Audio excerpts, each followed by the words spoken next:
102 missed calls, all from the same number. The number I had blocked, unblocked, and blocked again more times than I could count over the past 10 years. I stared at my phone screen, watching it light up again in the quiet of my corner office. The Manhattan skyline glittering behind me like a crown I had earned with blood and patience. The caller ID read, Victoria Sterling, my mother. The woman who had looked me dead in the eyes on a freezing November night and said words I would never forget. You will come back begging in a month. Mark my words. I was 17 years old when she slammed that door in my face. I had nothing but a suitcase, $800, and a dignity I refused to let her take. I did not beg. I did not crawl. I walked away into the darkness, and I never looked back. Now, 10 years later, the roles had reversed completely. 103. 104. The calls kept coming, desperate and relentless. Before I tell you why I let it ring, let me take you back to the night my mother threw me out like garbage, and the secret she never wanted me to discover. I was 17, and the night my life shattered started with a dinner party I was never supposed to overhear.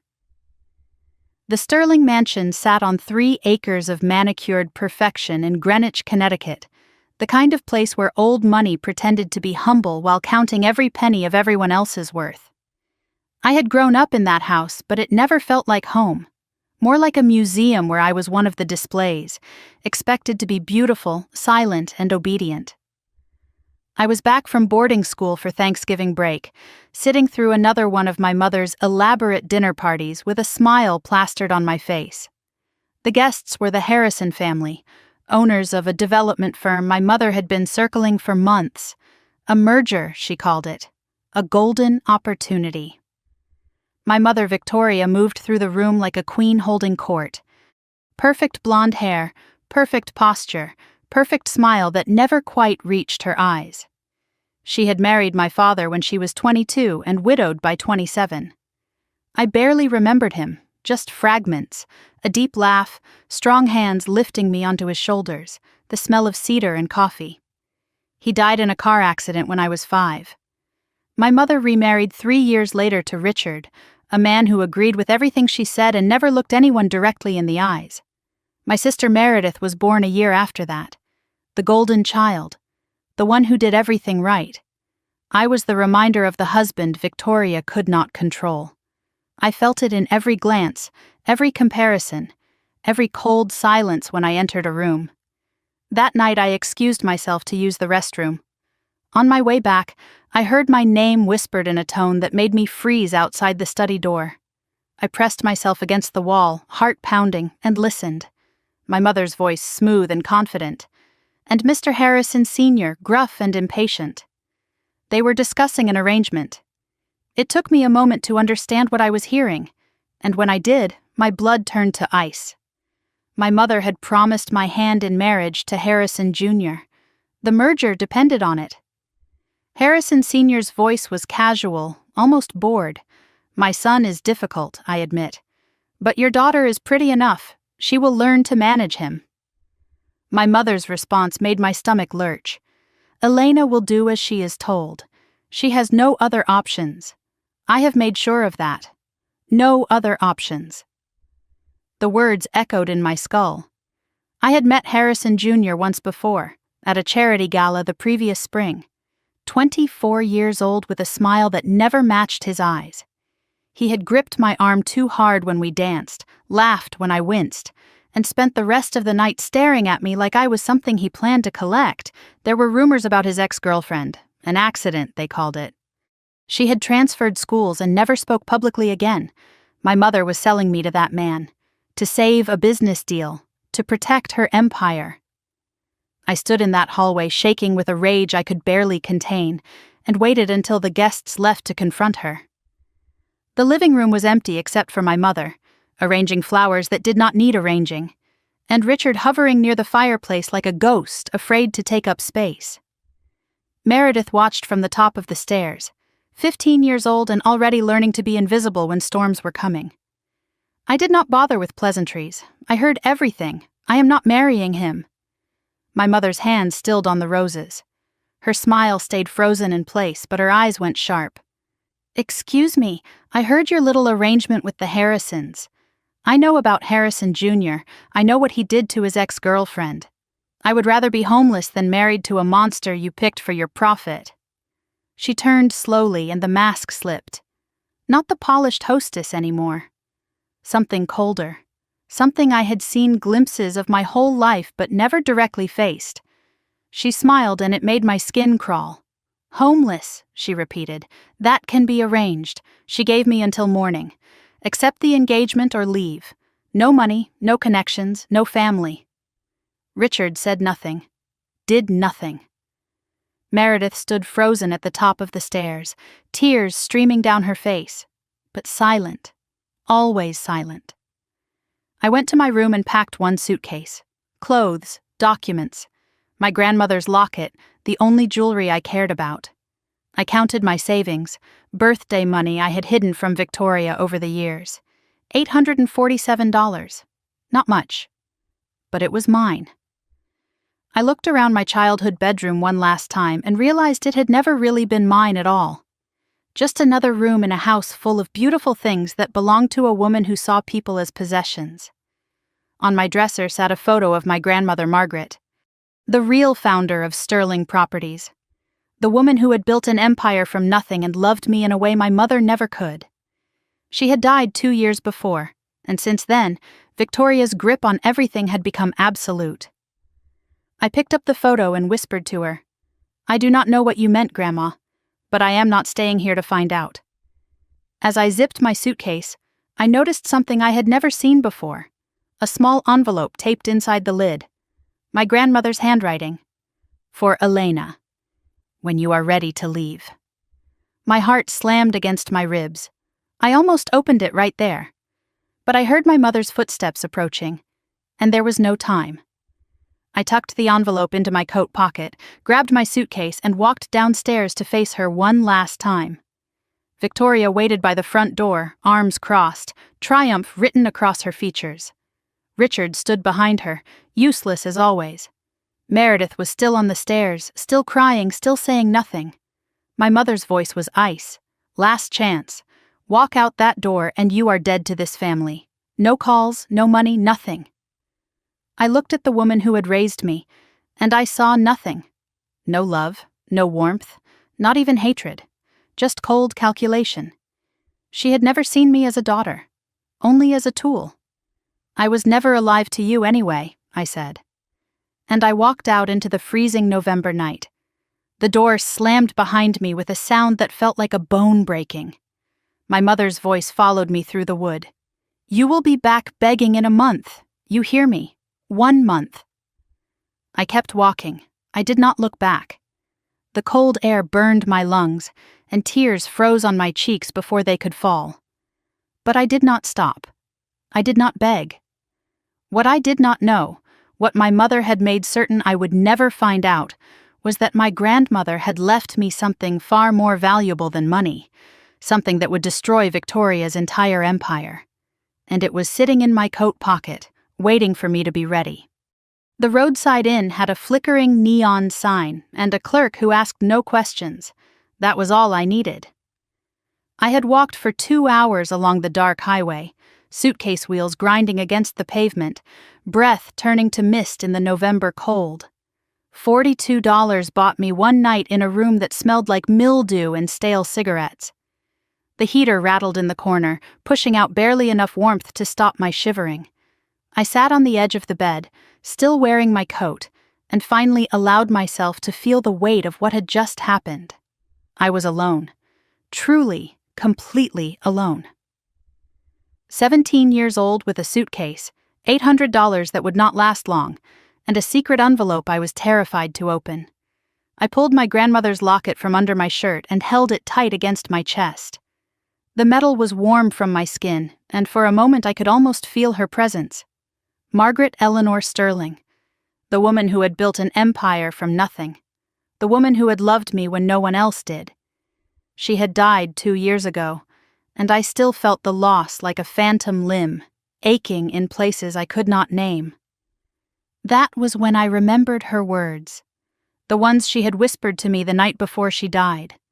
Words I had not understood then, words that suddenly felt like a warning.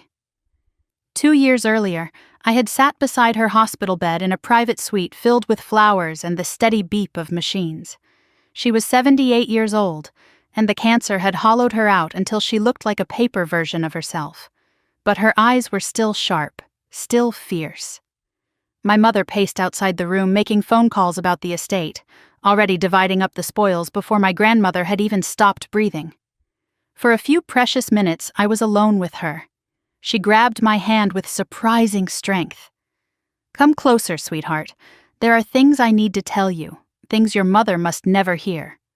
I leaned in, confused and a little frightened by the urgency in her voice. She studied my face like she was memorizing it. "I have watched how she treats you," she said, "like you are an inconvenience, a reminder of the man she could not control." She was talking about my father, her son, the man Victoria had married and the man who had died when I was 5 years old. My mother never spoke of him, and any time I asked questions, she changed the subject with a coldness that made me stop asking. My grandmother's eyes, clouded with pain medication, suddenly sharpened with an intensity that made me hold my breath. "Your father was my greatest joy," she said, "and you are his legacy, not hers, never hers. And I have made absolutely sure, that she cannot take what belongs to you." I did not understand. "What do you mean, Grandma? What belongs to me?" She glanced toward the door, paranoid even in her weakened state. "Not now. She is listening. She is always listening." She squeezed my hand so hard it hurt. "When you are ready to leave that house, and you will be someday, look in your suitcase, the one I gave you for your 13th birthday. I hid something there for you." I still did not understand. I was 15, still naive enough to believe that family meant safety. She saw my confusion, and her expression softened, but only for a moment. "Promise me, Elena. Promise you will not tell anyone about this conversation. Not Meredith, not Richard, especially not your mother." I promised. I did not know what I was promising, but I trusted her completely. She was the only person in that house who had ever made me feel loved without conditions. She nodded, satisfied, and then leaned even closer. Her voice dropped to a whisper so faint I had to strain to hear. "There are people who will help you when the time comes. A lawyer named Harold Whitman. He has something that belongs to you, something your mother tried to destroy." Her eyes bore into mine. "Do not let her break you, Elena. You are stronger than she knows, stronger than she fears." My mother's voice cut through from the hallway. "Elena, visiting hours are over. Let your grandmother rest." I started to pull away, but my grandmother held on, whispering so softly I almost missed it. "The company should have been yours. I wrote it in my will." But she changed it. She forged my signature while I was too weak to stop her. "Whitman has the original. Find him." Then she let go, and my mother was in the doorway, and the moment was over. 3 days later, my grandmother was dead. I never got another moment alone with her. At the funeral, Victoria smiled graciously and accepted condolences like a queen receiving tribute. I watched her, numb and silent, my grandmother's words locked inside me like a time bomb I did not know how to defuse. Now, sitting in that cheap motel room 2 years later, everything finally made sense. The envelope from my suitcase sat in my trembling hands, my grandmother's handwriting staring back at me. "For Elena. When you are ready to leave." I was ready now. I had no choice but to be ready. I tore it open carefully, as if the paper itself was precious. Inside was a handwritten letter and a business card. The card read, "Harold Whitman, attorney at law," with an address in Hartford, Connecticut. The letter was dated 3 years earlier, written when my grandmother was still healthy, still sharp, still fighting battles I knew nothing about. The first line made my heart stop. "My dearest Elena, if you are reading this, then your mother has finally shown you who she truly is." I kept reading, tears blurring my vision. She explained everything. Sterling Properties was built by her alone after her first husband, my grandfather, died young. Victoria had married Margaret's son, my father, not for love but for access to the company. When my father died in that car accident, Victoria wasted no time taking control. My grandmother had always suspected the accident was not an accident.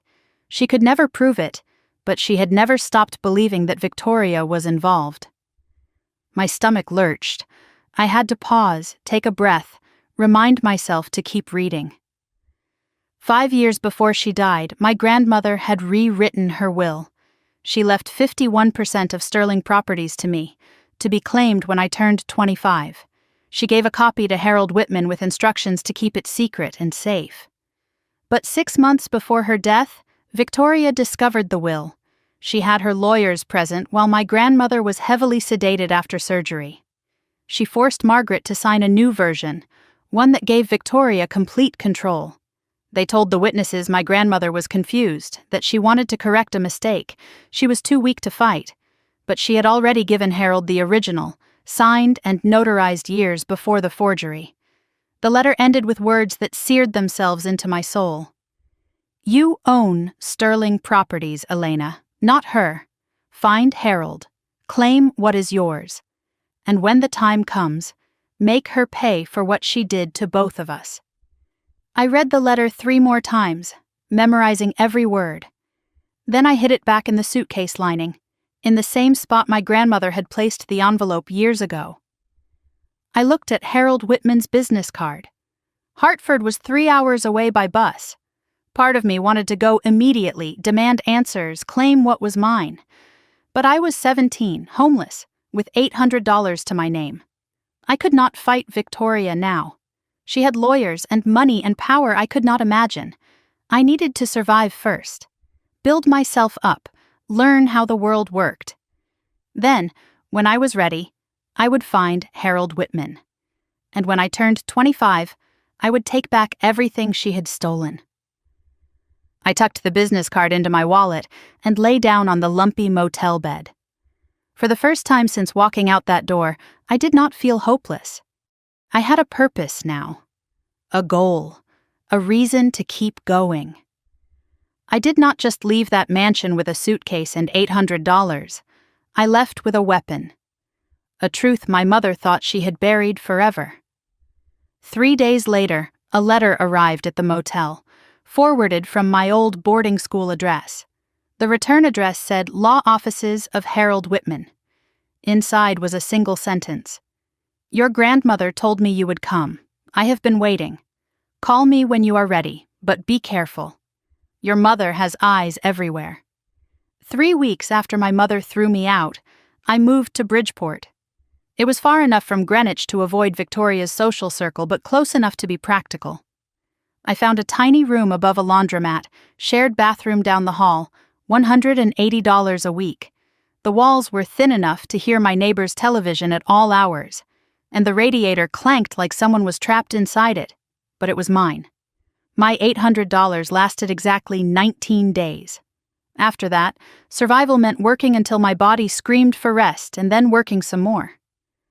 I took a morning shift at a coffee shop, afternoon deliveries for a pharmacy, and weekend waitressing at a diner. I slept 5 hours a night if I was lucky. I ate 1 real meal a day, usually whatever the diner let me take home after closing. My hands became raw from washing dishes in industrial soap. My feet blistered from standing 12 hours straight. I lost 15 pounds in 3 weeks, not because I wanted to, but because I could not afford to eat properly. I kept Harold Whitman's business card in my wallet, tucked behind my dwindling cash. I had not called him yet. I was too scared, too broke, too focused on simply staying alive. But the worst part was not the exhaustion or the hunger. It was the whispers. Somehow, even 60 miles from Greenwich, my mother's version of the truth had found me first. It happened on a Saturday night at the diner. The place was packed, and I was running between tables with plates balanced on my arms when 2 women walked in. Designer handbags, perfect highlights, the kind of casual elegance that cost more than my monthly rent. I recognized them immediately, friends of Victoria, regulars at her charity galas. I kept my head down and approached their table, hoping they would not look too closely at the waitress in the stained apron. I was wrong. One of them gasped mid-sentence. "Oh my God, is that Victoria Sterling's daughter?"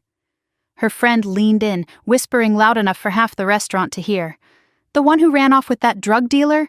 I heard she has been arrested twice already." My tray trembled in my hands. I forced myself to stay calm, to keep my face neutral, but my heart was pounding so hard I thought they must be able to hear it. The first woman turned to me with a smile dripping in fake sympathy. "Sweetheart, does your mother know you are working here? She has been worried sick about you." Something inside me snapped. My mother knows exactly where I am. She put me here. The words came out sharper than I intended. Both women stared at me, then exchanged glances filled with pity and judgment. The second one shook her head. "The poor thing. Clearly on something. Look at how thin she is." I walked away before I said something that would cost me my job.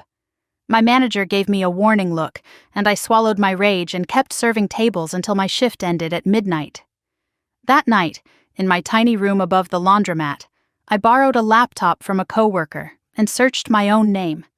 What I found made me want to scream. Victoria had not just kicked me out. She had launched a full campaign to destroy my reputation before I could even try to fight back. The story she was telling everyone was elaborate and devastating. Her troubled daughter had suffered a breakdown after her grandmother's death. I had started dating a dangerous older man. I had gotten involved with drugs. I had stolen money from the family and run away. Victoria was heartbroken, of course, praying for my recovery, hoping I would get the help I needed. There were photos of her at charity events, dabbing at her eyes while accepting sympathy from her wealthy friends. The local paper had even quoted her. "As a mother, my heart is shattered, but we cannot help those who do not want to be helped." I stared at the screen, fury building in my chest until I could barely breathe. I wanted to expose the truth, to tell everyone what really happened. But who would believe me? I was a homeless 17-year-old with nothing. She was Victoria Sterling, philanthropist, businesswoman, grieving mother. Then it hit me. She was not just punishing me for leaving. She was strategically discrediting me for the future. If I ever tried to claim my grandmother's real will, Victoria could point to all of this and say I was a troubled addict making up lies for money. She was building her defense before I even knew I would need to attack. This was not anger. This was a calculated execution. My mother was not just cruel, she was dangerous. I closed the laptop and sat in the dark for a long time. Then I grabbed a notebook and wrote 3 words. Keep receipts. Document everything. Wait. January arrived with bitter cold and the kind of exhaustion that settles into your bones and refuses to leave. I was delivering prescriptions one afternoon when I accidentally walked into the wrong office. The sign on the door read, Chen Properties, Boutique Real Estate Solutions. A woman in her 50s looked up from her desk, sharp eyes taking in my disheveled appearance and the pharmacy bag in my hand. "You are on the wrong floor," she said, but then she paused, studying me more closely. "You look like you have not slept in a month. Sit down before you collapse."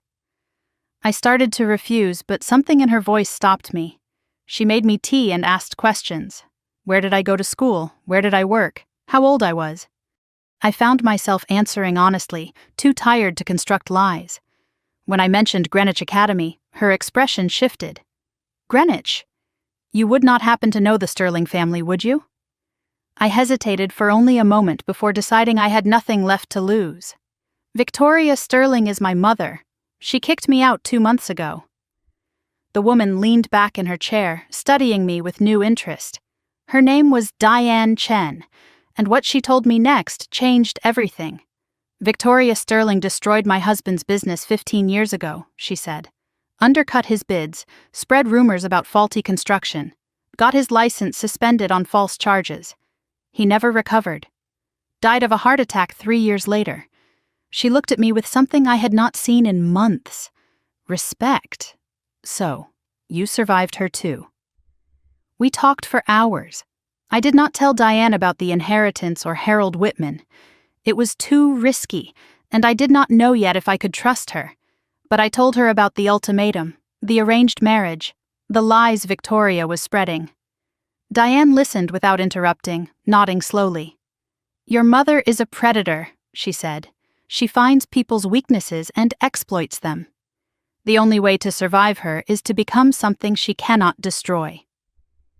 Then she made me an offer. A part-time internship at Chen Properties. No salary at first, just learning the business. Watching how deals were made. Understanding how power worked. "I am not offering you charity," Diane said. "I am offering you an education. The kind your mother never wanted you to have." Something clicked in my mind.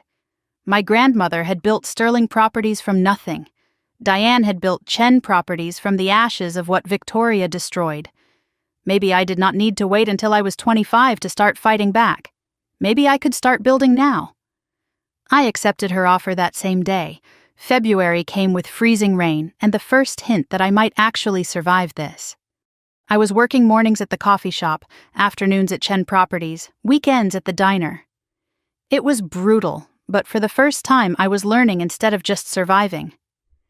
Then one night, at 2 a.m, my phone buzzed with an unknown number. I almost ignored it, but something made me answer. A whisper on the other end. "Elena? It is me. Meredith." My heart stopped. I had not heard from my sister since the night I left. She was crying, her voice barely audible. "I cannot talk long." Mom checks my phone. "What is wrong?" I asked. "Are you okay?" "I am fine. I am not fine. Everything is wrong here. Mom is different since you left. Angrier, more paranoid." I wanted to comfort her, but I also remembered. She had stood on those stairs and said nothing while our mother threw me out. "Why are you calling me, Meredith?" Her voice dropped even lower. "I found something. In Mom's office. Documents about Grandma's estate." My pulse raced. What kind of documents? I do not understand all of it. But there are 2 different versions of Grandma's will, and one of them has your name all over it. Mom has been hiding it. She does not know I saw. My hands were shaking so hard I nearly dropped the phone. Then I heard footsteps in the background on her end. Meredith gasped. "Someone is coming. I have to go." "Wait," I said. "Can you get copies? Can you—" The line went dead. I sat in the dark, heart pounding, phone clutched to my chest. My little sister had just become my only ally inside enemy territory. But I also knew the truth. If Victoria caught Meredith helping me, my sister would face the same fate I did. Or worse. I had to be careful, I had to be patient, and I had to get those documents before my mother destroyed them forever. 6 months after my mother kicked me out, I finally found the courage to make the call. I was 18 now, legally an adult, no longer a runaway minor who could be dragged back home. I had spent months staring at Harold Whitman's business card, tracing the embossed letters with my fingertip, wondering what secrets waited on the other end of that phone number. After Meredith's midnight call about the 2 wills, I knew I could not wait any longer. Something was happening inside that mansion, and I needed answers before Victoria destroyed whatever evidence remained. Diane had noticed me distracted at work, staring into space when I should have been reviewing contracts. She asked me what was wrong, and I told her a partial truth. There is someone I need to meet, a lawyer who knew my grandmother. But I am afraid of what I will find. She looked at me with those sharp eyes that missed nothing. "Fear does not protect you," she said. "It just delays the inevitable. Whatever it is, you face it now or face it later. But you will face it." That night, I dialed the number on the card. It rang 4 times before a gruff voice answered. "I wondered how long it would take you to call. Your grandmother always said you would need time to find your courage. Looks like she was right." Harold Whitman sounded old and tired, but there was a sharpness beneath the weariness that reminded me of my grandmother. He confirmed he had been Margaret's personal attorney for over 30 years. Trusted advisor, friend, keeper of secrets. Your mother fired me the week after Margaret's funeral, he said. Did not even let me attend the service. But your grandmother knew that would happen. She prepared for it. I asked to meet him in person. He agreed, but his conditions made my skin prickle with unease. We cannot meet at my office. Your mother has people watching. We cannot meet anywhere in Connecticut. Too risky. He suggested a location in upstate New York, a small town called Rhinebeck, about 3 hours north. A diner called Martha's Kitchen, his late wife's favorite place. Come alone, he said. Tell no one. And Elena, bring something that proves you are really Margaret's granddaughter. A photo, a letter, anything. I need to know this is not a trap. A trap, I repeated. Why would anyone trap you? The line went silent for a long moment. Then his voice dropped to barely a whisper. Because your mother has already tried twice. Once with a private investigator pretending to be a journalist. Once with a woman claiming to be a distant relative. She knows I have something. She just does not know exactly what. My blood ran cold. Victoria was not just covering her tracks. She was actively hunting for evidence. Harold Whitman had been protecting something for 2 years, waiting for me. And my mother would do anything to find it first. The Greyhound bus left Bridgeport at 6 a.m. on a Saturday in late May. I sat by the window, watching the landscape shift from suburban sprawl to rolling hills dotted with farms and forests. I had brought my grandmother's locket, her original letter, and a photograph from my 15th birthday, showing the two of us laughing together in her garden. 3 pieces of proof that I was who I claimed to be. The bus ride gave me time to think, to organize everything I knew. My grandmother's whispered warning in the hospital, the letter hidden in my suitcase, Meredith's discovery of 2 wills in Victoria's office, and now Harold Whitman, the keeper of the original document that could change everything. I stared out the window and wondered what kind of life I might have had if my grandmother had lived longer, if my father had never died, if my mother had been capable of love instead of just calculation. But wondering did no good. I had learned that lesson the hard way. All I could do now was move forward. As the bus pulled into Rhinebeck, I noticed a black SUV parked across from the station. Tinted windows, Connecticut plates. My heart stopped. Had Victoria found out? Was I walking into an ambush? I stayed frozen in my seat, barely breathing, watching the vehicle. Then the driver stepped out. An elderly woman with a walker, moving slowly toward the pharmacy next door. Just a coincidence. But the fear did not leave me. It never really left anymore. Martha's Kitchen was exactly what I expected from a small-town diner. Red vinyl booths, the smell of coffee and bacon, a Saturday lunch crowd of families and truckers and elderly couples sharing pie. I scanned the room and spotted him in the corner booth. White hair, rumpled suit that had probably been expensive 2 decades ago, reading a newspaper but watching the door over the top of it. I approached slowly. Mr. Whitman? He studied my face for a long moment, his eyes sharp despite his age. Then he nodded. You have Margaret's eyes. Sit down. I slid into the booth across from him and placed my proof on the table. The locket, the letter, the photograph. He examined each item carefully, holding the letter up to the light, running his thumb over my grandmother's handwriting. That is her script, he said finally. I would recognize it anywhere. She wrote this letter at my office, you know. Made me witness it. Said someday you would need proof that she loved you. My eyes stung, but I refused to cry. Not here, not now. Whitman reached into his briefcase and pulled out a thick manila envelope, worn at the edges, sealed with red wax. This, he said quietly, is the original last will and testament of Margaret Eleanor Sterling. Signed, notarized, and witnessed on March 15th, 6 years ago, 2 years before your mother created her alternative version.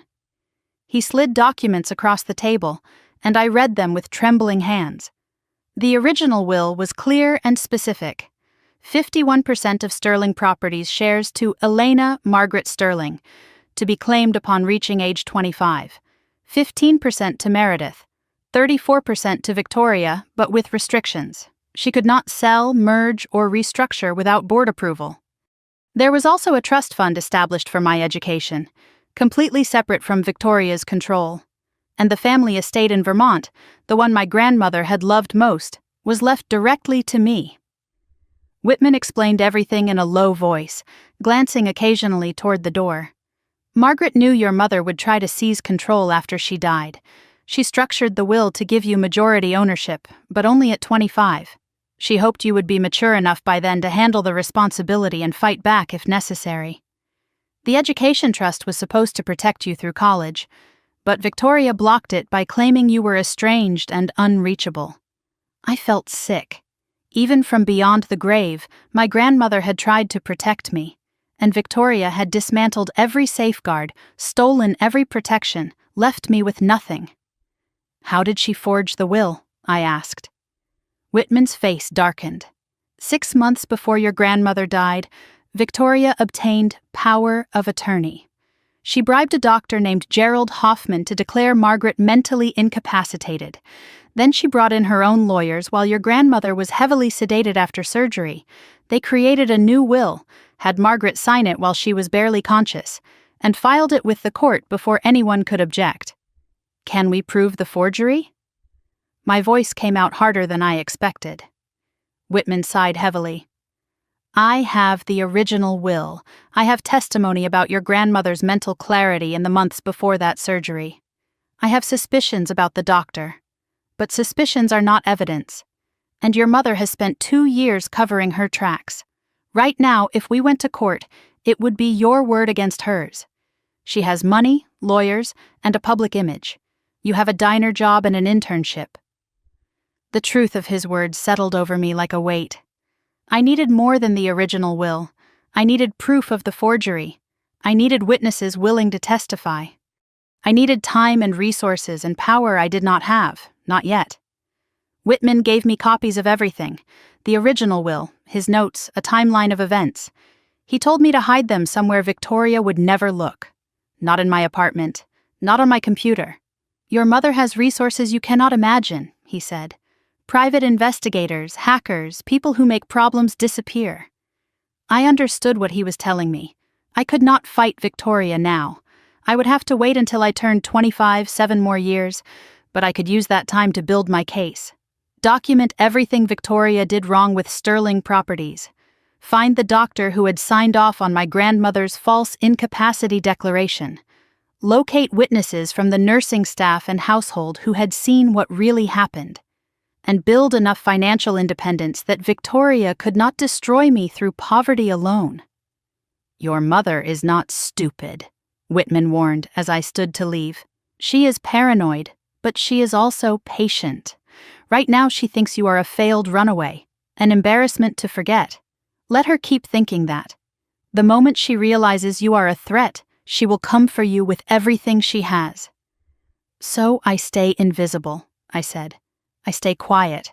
I let her think she has won, until I am ready to prove she lost. He nodded slowly. Then he grabbed my wrist, his grip surprisingly strong. One more thing. Your grandmother left something else. Not in the will, separate, private, a safe deposit box in Vermont. She said you would know what to do with what is inside. But Elena, his eyes darkened, she also said that box contains things that could destroy more than just your mother's reputation. Be very sure you are ready before you open it. I left Martha's kitchen with a folder full of documents, a safe deposit box key pressed into my palm, and a new understanding of what I was really fighting. This was not just about money or inheritance. My grandmother had gathered secrets. Secrets dangerous enough that she had hidden them away, waiting for someone brave enough to use them. And now that someone was me, I just had to survive long enough to become the weapon she knew I could be. 2 years after my mother kicked me out, I barely recognized the girl I used to be. I was 19 now, no longer sleeping in cheap motel rooms or surviving on leftover diner food. I had earned my GED while working full-time, enrolled in online college courses for business administration and real estate law, and studied until 2 a.m. every night because sleep felt like a luxury I had not yet earned. Diane Chen had promoted me from unpaid intern to junior associate, the youngest person to ever hold that title at her company. She had become more than a mentor. She was the closest thing to a mother I had ever known, though neither of us said it out loud. I handled small property transactions on my own now, and my reputation was growing quietly in certain circles. The young woman who never misses a detail. The one who works harder than anyone in the room. My hair was shorter, professional. My clothes were simple but sharp. I had learned to control my expressions, to hide my thoughts behind a pleasant mask. Victoria's daughter had learned to wear a mask too, but mine served a different purpose. Underneath the calm exterior, the anger still burned. I had just learned to use it as fuel instead of fire. On the anniversary of the night I was kicked out, I did something I had been planning for months. I walked into a bank, sat across from a loan officer, and made my first real estate investment, a condemned duplex in Norwalk that nobody else wanted. I bought it for $32,000 using money I had saved penny by penny from every paycheck, every tip, every side job I could find. The building was a wreck. Broken windows, rotting floors, a roof that leaked in 3 places. But it was mine. The first thing I had ever truly owned. I spent every weekend for 4 months renovating it myself. I learned plumbing from YouTube videos and trial and error. I taught myself basic electrical work, drywall repair, painting techniques. My hands blistered and bled. My muscles ached so badly some nights I could barely climb the stairs to my apartment. But I kept going because every nail I hammered was a step away from the girl who had walked out of that mansion with nothing. Diane helped me navigate the permits and inspections. I hired contractors only for the work I legally could not do myself. And when the duplex finally sold for $78,000, I sat alone in my apartment and counted my profit. $19,000 in cash, fanned out on my kitchen table like a winning hand. I did not count it because I needed to. I counted it because I needed to feel it. Every dollar was a brick in the wall I was building between myself and the girl who had once begged for a chance. I would never beg again. I would buy. I reinvested immediately. 2 more distressed properties in working-class neighborhoods, then a third, then a fourth. And in the quiet hours of the night, when the work was done and the apartment was silent, I tracked Sterling properties. I had set up alerts for every news mention, every financial filing, every public record. What I saw confirmed everything Harold Whitman had warned me about. Victoria was destroying the company my grandmother had built. Bad acquisitions that cost more than they earned. Key employees leaving for competitors. Debt increasing every quarter while revenue stagnated. Client lawsuits over broken contracts and missed deadlines. Victoria's management style was her downfall. She was paranoid, controlling, incapable of delegating or trusting anyone. The board was restless, but they were too afraid to challenge her. I documented everything in a private journal, every bad decision, every financial misstep, every employee who quit in frustration. I was building a timeline of incompetence, not just for revenge, but for evidence when the time finally came. The irony was almost poetic. My mother had kicked me out to protect her empire. Now, 4 years later, she was dismantling it herself, brick by brick. I did not need to destroy Sterling Properties. I just needed to be ready to pick up the pieces when she finished burning it down. Meredith and I had developed a system. Burner phones purchased with cash, changed every few months, numbers known only to each other. After her call went silent following that first midnight conversation, I had feared the worst. But 3 months later, a new number reached out with our childhood code phrase, and I knew she was still with me. She was 17 now, still trapped in the mansion, still playing the obedient golden child. But secretly, she had become my eyes inside enemy territory. She reported everything. Victoria's erratic moods, her paranoid accusations against employees and board members. Richard sleeping in a separate bedroom, barely speaking at family dinners. The growing tension in a house that had always been cold, but was now becoming something worse. One Saturday afternoon, my burner phone buzzed with Meredith's number. Her voice was strange when I answered. Tight and controlled, almost robotic. Elena, Mom had a meeting with Harrison Sr. last week. behind closed doors. When she came out, she looked scared. I have never seen her scared before. My blood ran cold. The Harrisons, the family Victoria had tried to sell me to. They were still in the picture, and whatever my mother owed them, it was bad enough to frighten her. I told Meredith to be careful, to keep watching, to protect herself above all else. But after we hung up, I sat in the dark for a long time, wondering what kind of deal Victoria had made with those people and what it would cost her when it came due. By my 4th year on my own, I was 21 years old and no longer working at the diner or the coffee shop. Real estate was my full-time career now. My portfolio had grown steadily.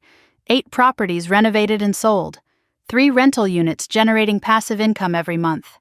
Net worth approaching $200,000. All of it held under an LLC I had named Phoenix Holdings, rising from the ashes.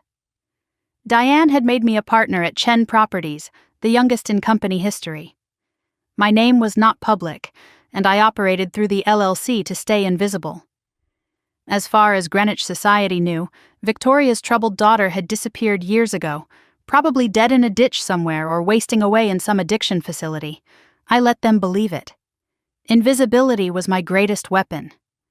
I had started attending real estate conferences, building relationships with investors and contractors and lawyers, learning who Victoria's enemies were. And there were many. Whispers followed her everywhere now.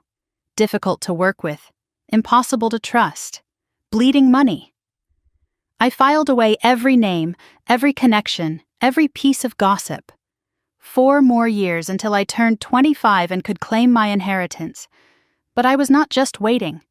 I was building an empire parallel to the one that had been stolen from me.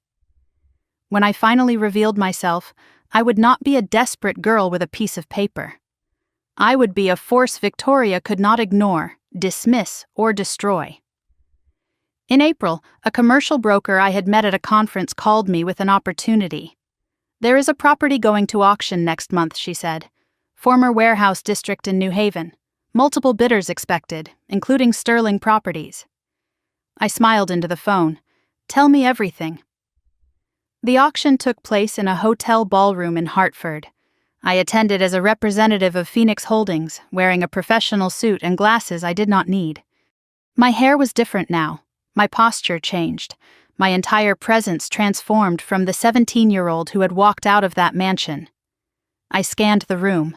Lawyers, developers, investors. And then I saw her. Victoria swept in like she owned the room. Designer dress, perfect hair, that smile I remembered too well. Richard trailed behind her, looking exhausted and diminished. They took seats in the front row, expecting to dominate as they always did. I positioned myself near the back and watched. The auction began, and I observed Victoria's strategy. She bid aggressively, arrogantly, driving the price higher than the property was worth. Ego over calculation. A classic mistake. I dropped out early as planned and watched her win, overpaying by at least 15%.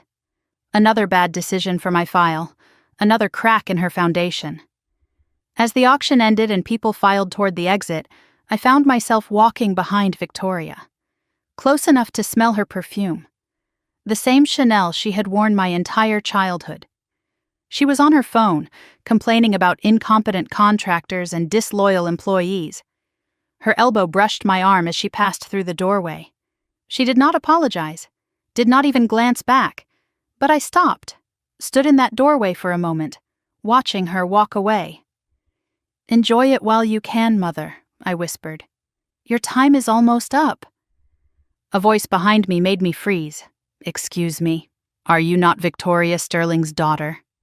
I turned slowly to face a man I did not recognize, tall, dark-haired, watching me with unsettling intensity.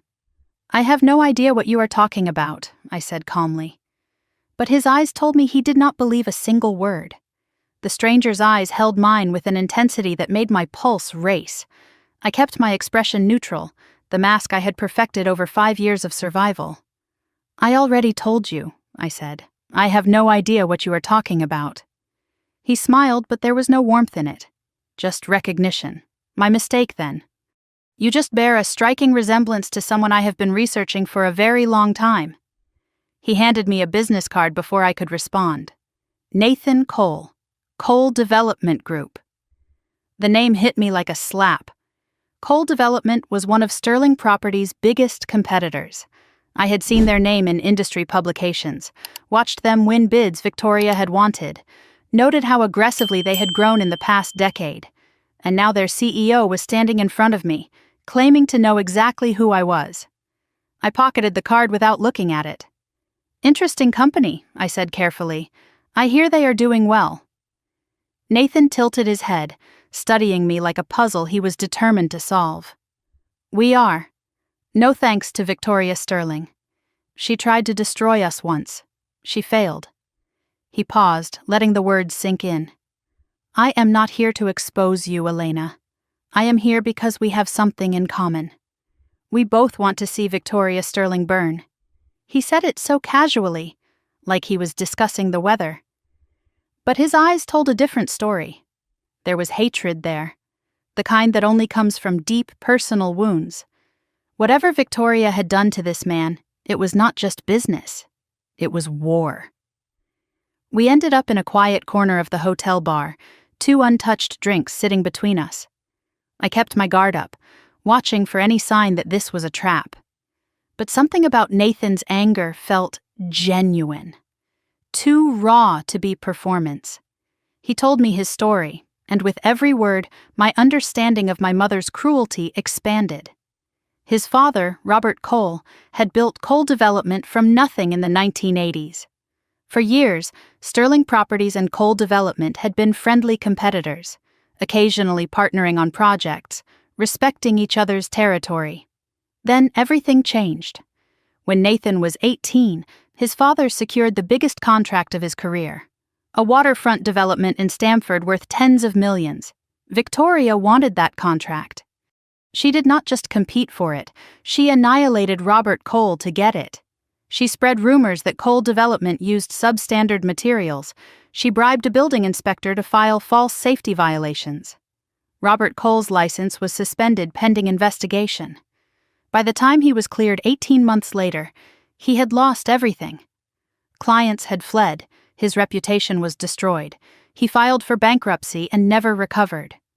6 months later, Robert Cole died of a heart attack. Nathan was 20 years old, burying his father while Victoria Sterling celebrated her stolen victory.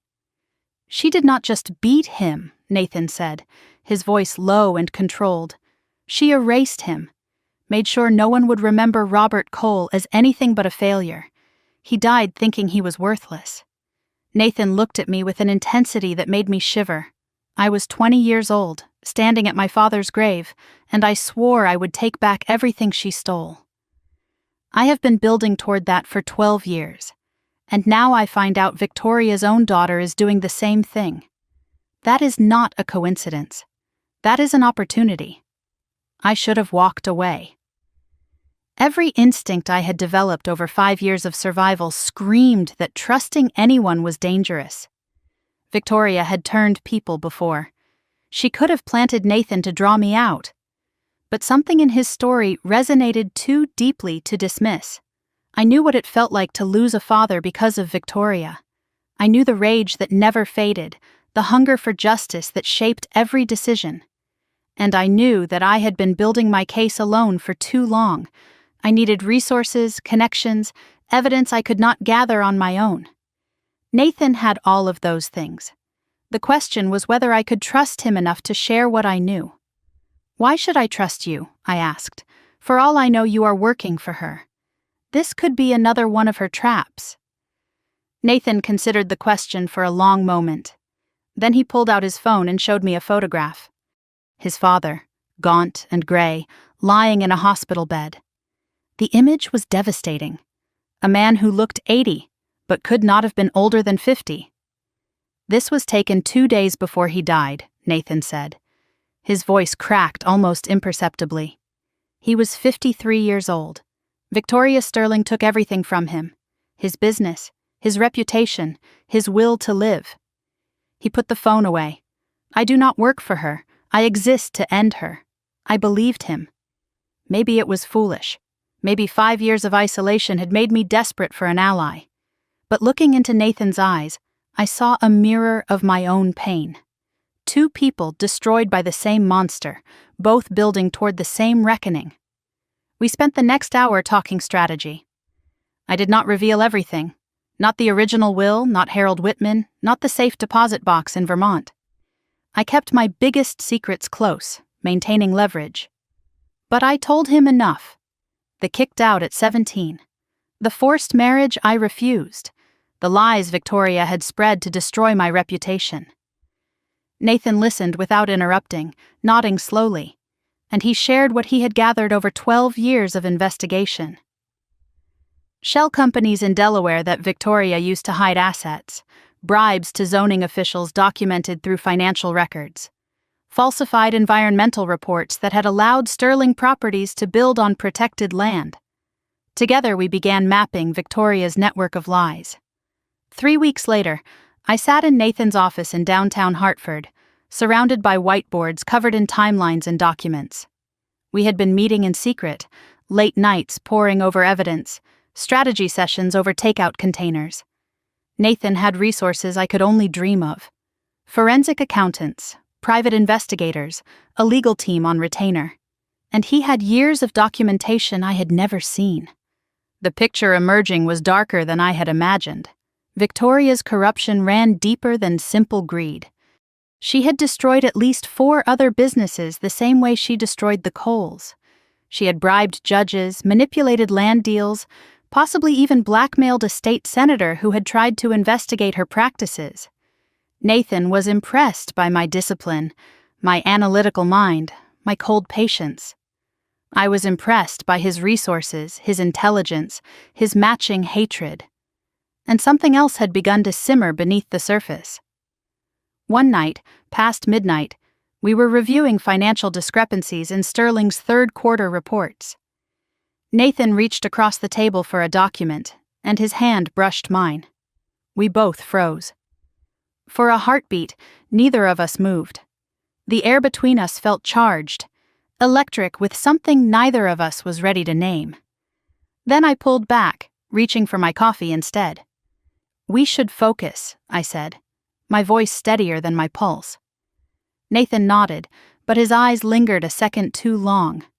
We both knew something was shifting between us, and we both knew we could not afford to let it distract us from the mission. 6 months into our alliance, I was 23 years old and closer to Victoria's destruction than ever before. Then Meredith called. Her voice was strange when I answered my burner phone. Tight, controlled, almost robotic. "Elena. How are you doing? I have been thinking about you lately." My instincts screamed that something was wrong. Meredith never made small talk. We had developed codes over the years, phrases that meant specific things. "How is the weather there?" meant, "Are you being watched?" I replied carefully. "It has been stormy lately, very stormy." My blood ran cold. Victoria was monitoring the call. Elena continued in that strange, flat voice. "I hope things clear up soon. Mom says everything will be fine. She has been very attentive lately. Very attentive." The words hit me like ice water. Victoria had noticed something, maybe found something, maybe suspected Meredith's betrayal. My little sister was sitting in that mansion playing the perfect daughter, while our mother circled like a shark that smelled blood. "I have to go now," Meredith said. "Mom wants me for dinner. Love you." The line went dead before I could respond. I called Nathan immediately.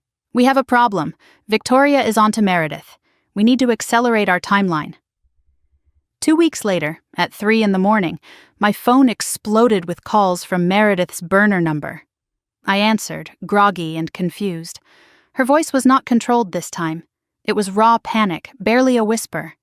"Elena, I messed up." She found the phone. She found everything. I bolted upright in bed. "What happened?" "Richard. He was going through my room. I do not know why. He found my hiding spot. He took the phone straight to Mom. My heart was pounding so hard I could barely think.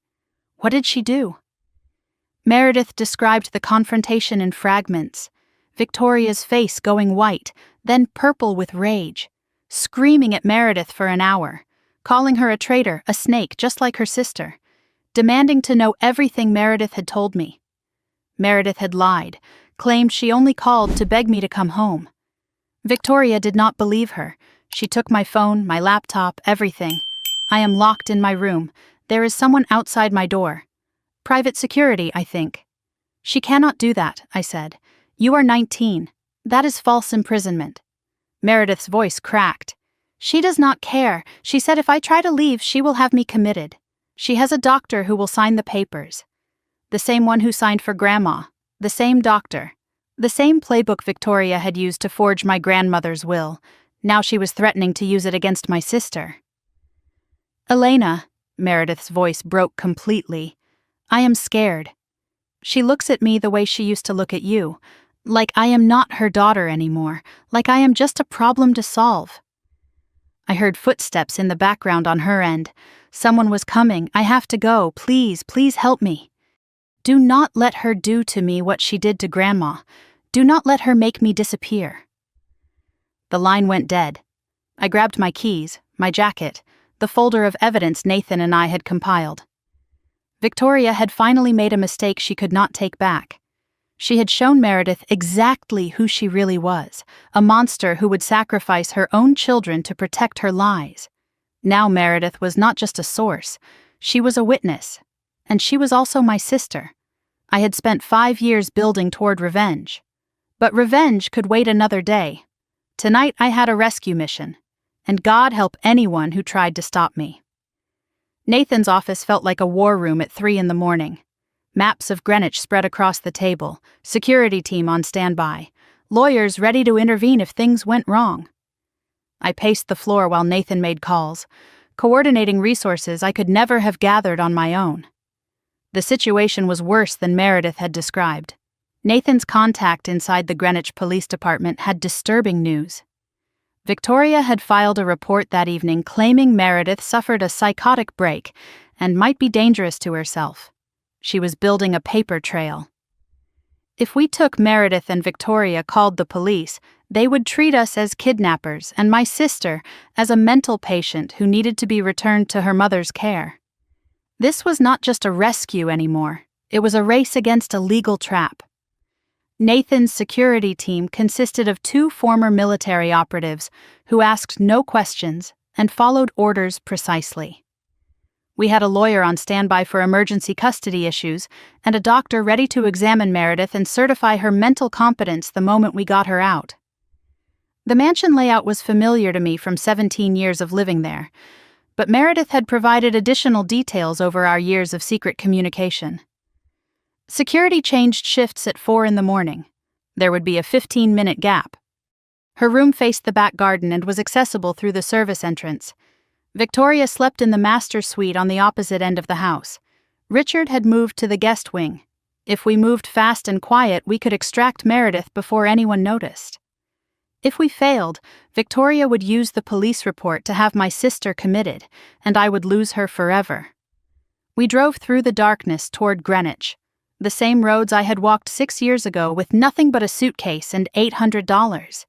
Everything looked the same. Manicured hedges, iron gates, old money pretending to be humble while destroying anyone who threatened their position. Nathan sat beside me in the back of the black SUV, his hand occasionally brushing mine in silent reassurance. The 2 operatives in front said nothing. They had done extractions before, though I suspected not usually from Connecticut mansions. When the Sterling estate appeared through the trees, my breath caught. The house where I had grown up, the prison I had escaped, the place where my grandmother had died and my mother had stolen everything. Memories flashed unbidden, playing in the garden as a child.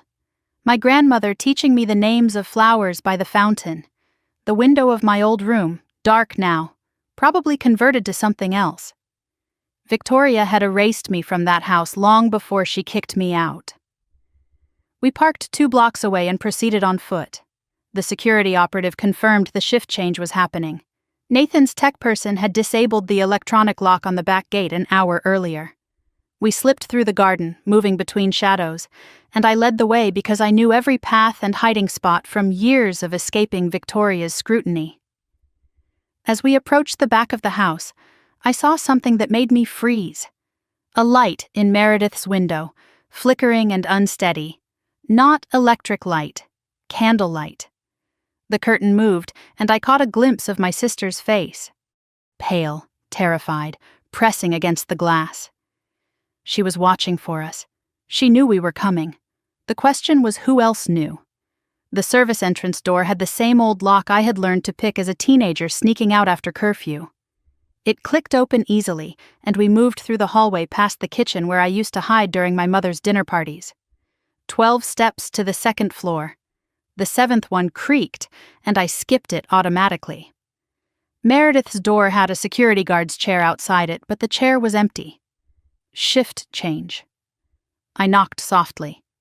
3 taps, pause, 2 taps. A code from our childhood, from nights when we would sneak into each other's rooms to escape the coldness of that house. The door opened a crack. Meredith's face appeared, tear-streaked and exhausted but alive. Elena. Oh God, Elena. She fell into my arms, and for 1 second I held her tight, feeling her shake against me. Then I pulled back. We have to go, now. Did you get what you needed? Meredith nodded and grabbed a backpack she had prepared. Everything I could find.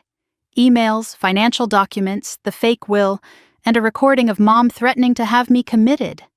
A recording, direct evidence, Victoria's own words captured and preserved. You recorded her, I whispered, stunned. Meredith's eyes were hard in a way I had never seen before. I have been recording her for months.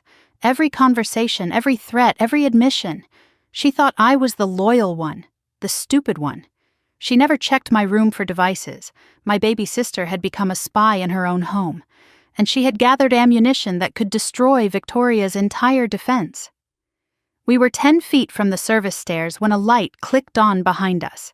Richard stood at the end of the hallway wearing a bathrobe, holding his phone.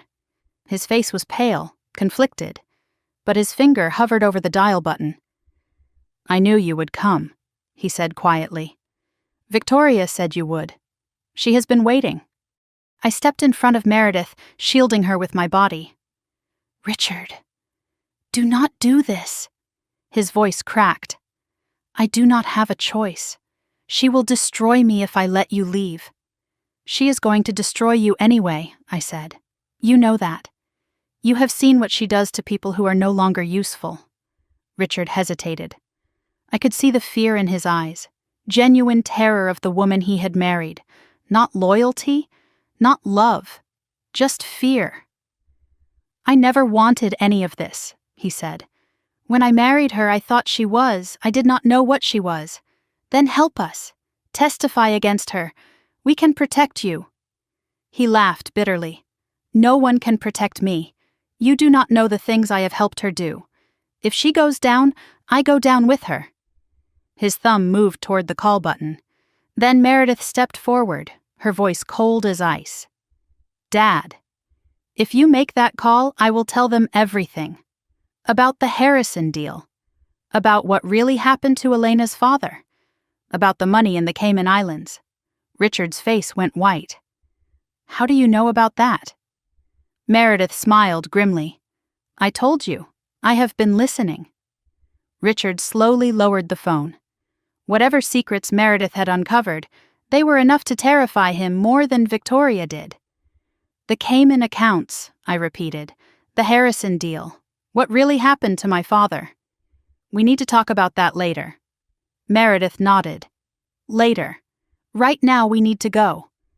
Richard stepped aside, defeated. Just go. But Elena, she will not stop. You know that. She will come for all of you. We moved down the service stairs, through the kitchen, out the back door. No more need for stealth.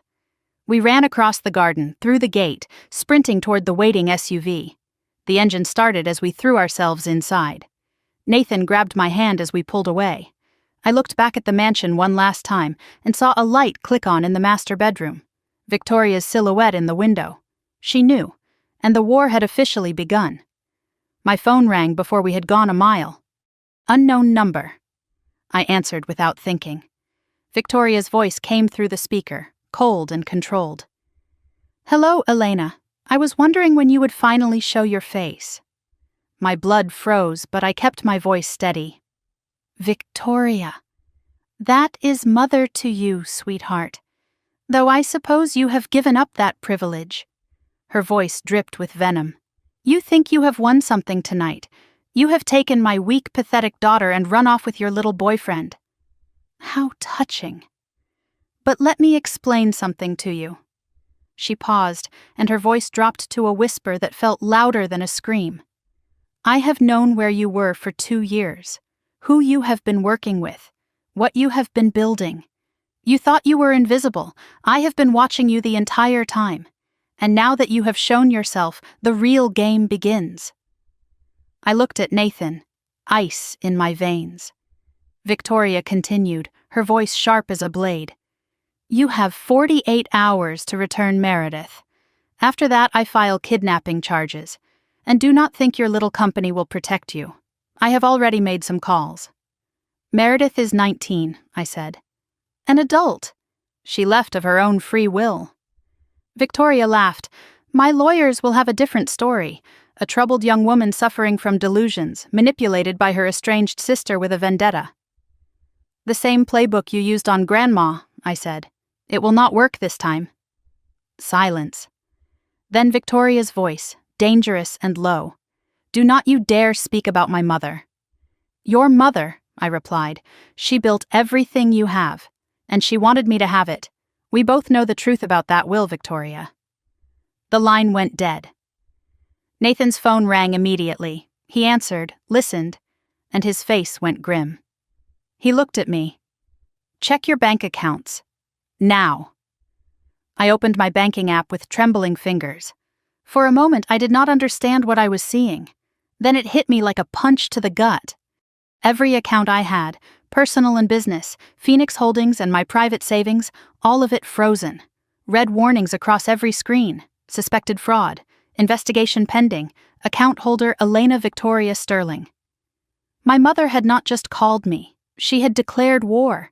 And her first strike had already landed. Nathan took my hand, the first time he had touched me deliberately. "We will figure this out.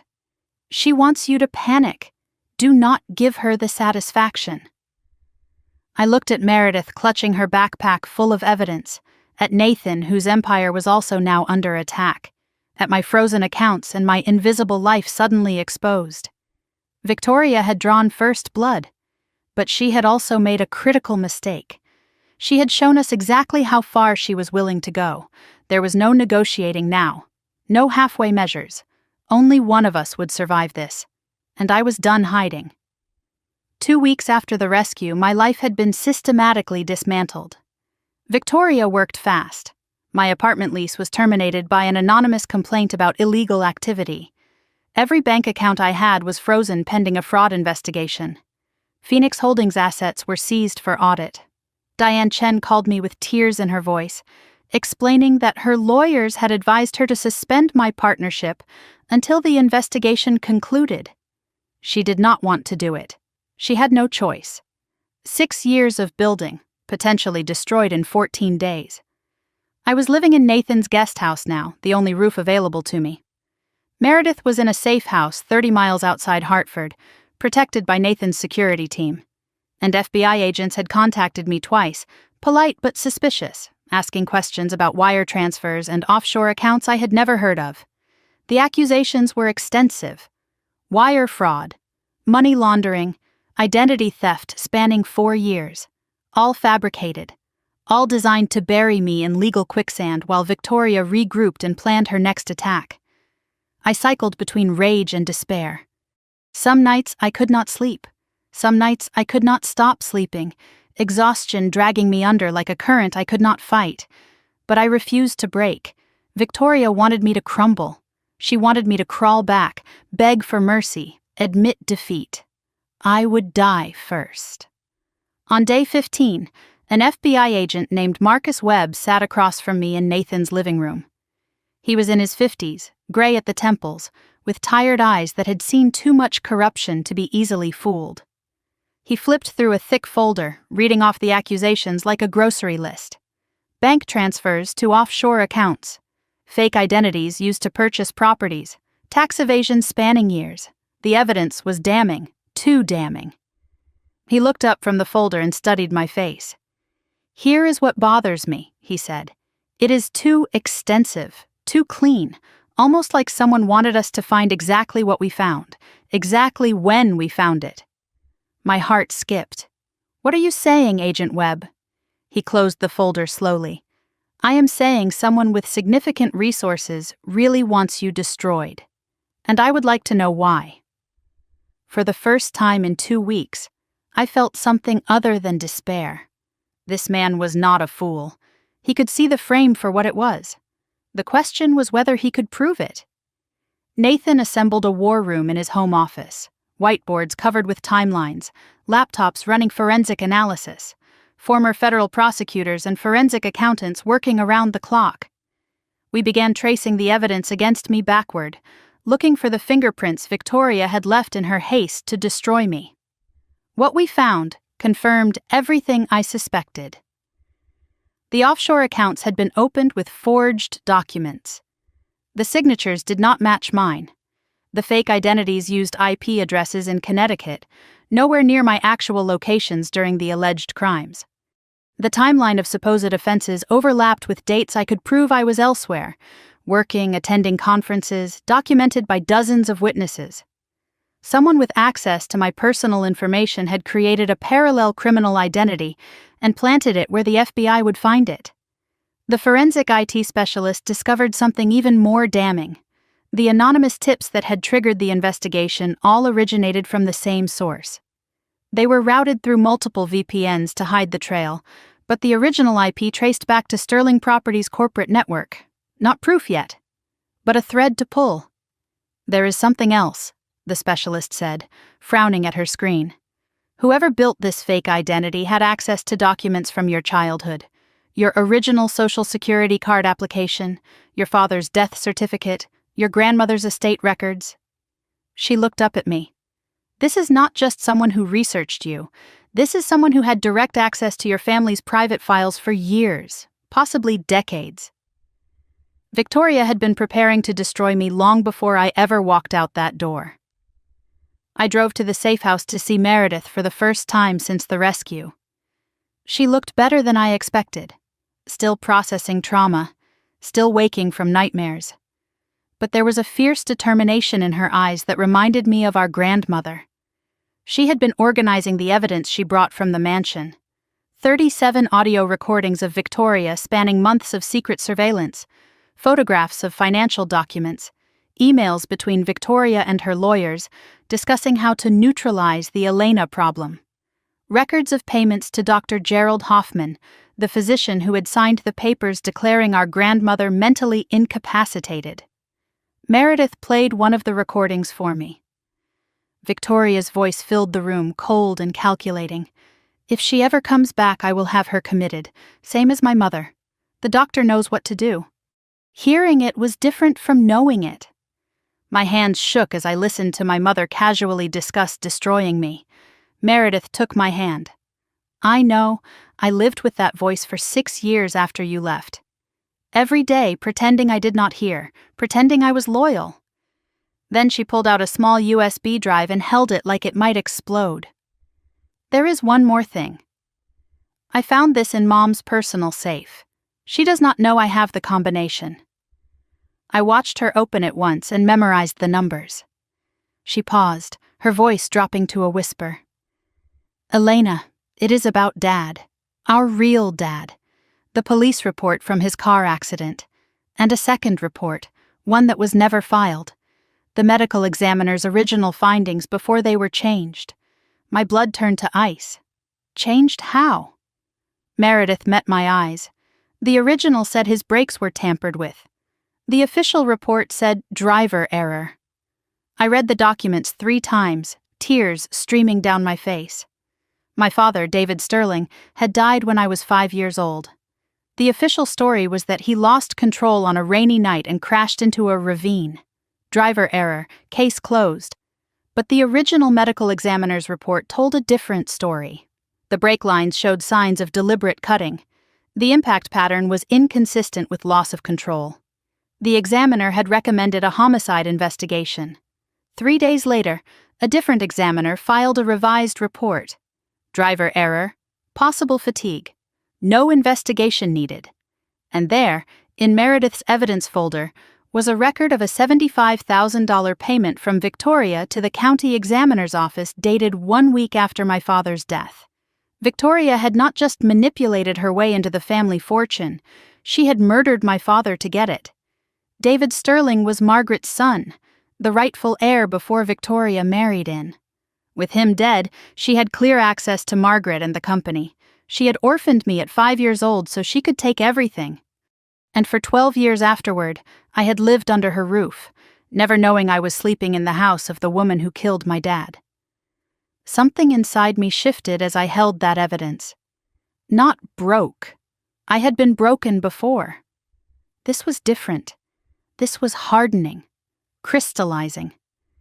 The rage that filled me was not hot. It was cold, Arctic, the kind that does not burn out. It freezes everything until you are ready to shatter it. 3 months into the investigation, Agent Webb called me back to the FBI field office. I expected more accusations, more questions, more suspicion. Instead, he greeted me almost respectfully. "Miss Sterling, I owe you an apology. We have completed our analysis of the evidence against you." The findings were conclusive. Every piece of evidence had been fabricated. The offshore accounts were created using stolen identity documents. IP forensics proved I could not have made the alleged transactions. The anonymous tips originated from Sterling Properties Network. The FBI was now investigating the source of the false reports. Victoria Sterling. I was formally cleared of all accusations. My accounts would be unfrozen within the week. Agent Webb leaned forward, speaking off the record. "We have seen this pattern before. Wealthy individuals using law enforcement as a weapon against enemies. It is illegal, and we take it seriously." "What happens to the person who filed the false reports?" I asked. Webb's expression hardened. "That is an ongoing investigation. But between us, she made a mistake. She left fingerprints everywhere because she was too arrogant to think anyone would check." As I stood to leave, he stopped me with one more piece of information. "During our investigation, we found some irregularities in Sterling Properties' financial records. Unrelated to your case, but significant. We have referred them to our Financial Crimes Division." He handed me his card. "If you happen to have any additional information about Victoria Sterling's business practices, we would be very interested to hear it." I took the card. "Agent Webb," I said, "you have no idea what I have." For the first time in months, I smiled. 6 months after the rescue, I was 24 years old and finally ready to fight back.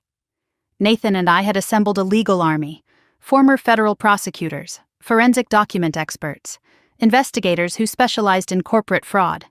We had Harold Whitman's original will with full chain of custody documentation, Meredith's recordings of Victoria's threats, evidence of the doctor's bribery, the suppressed medical examiner's report about my father, the FBI's referral about Sterling Properties' financial crimes, and now we had commissioned the country's leading forensic document examiner to analyze both versions of my grandmother's will.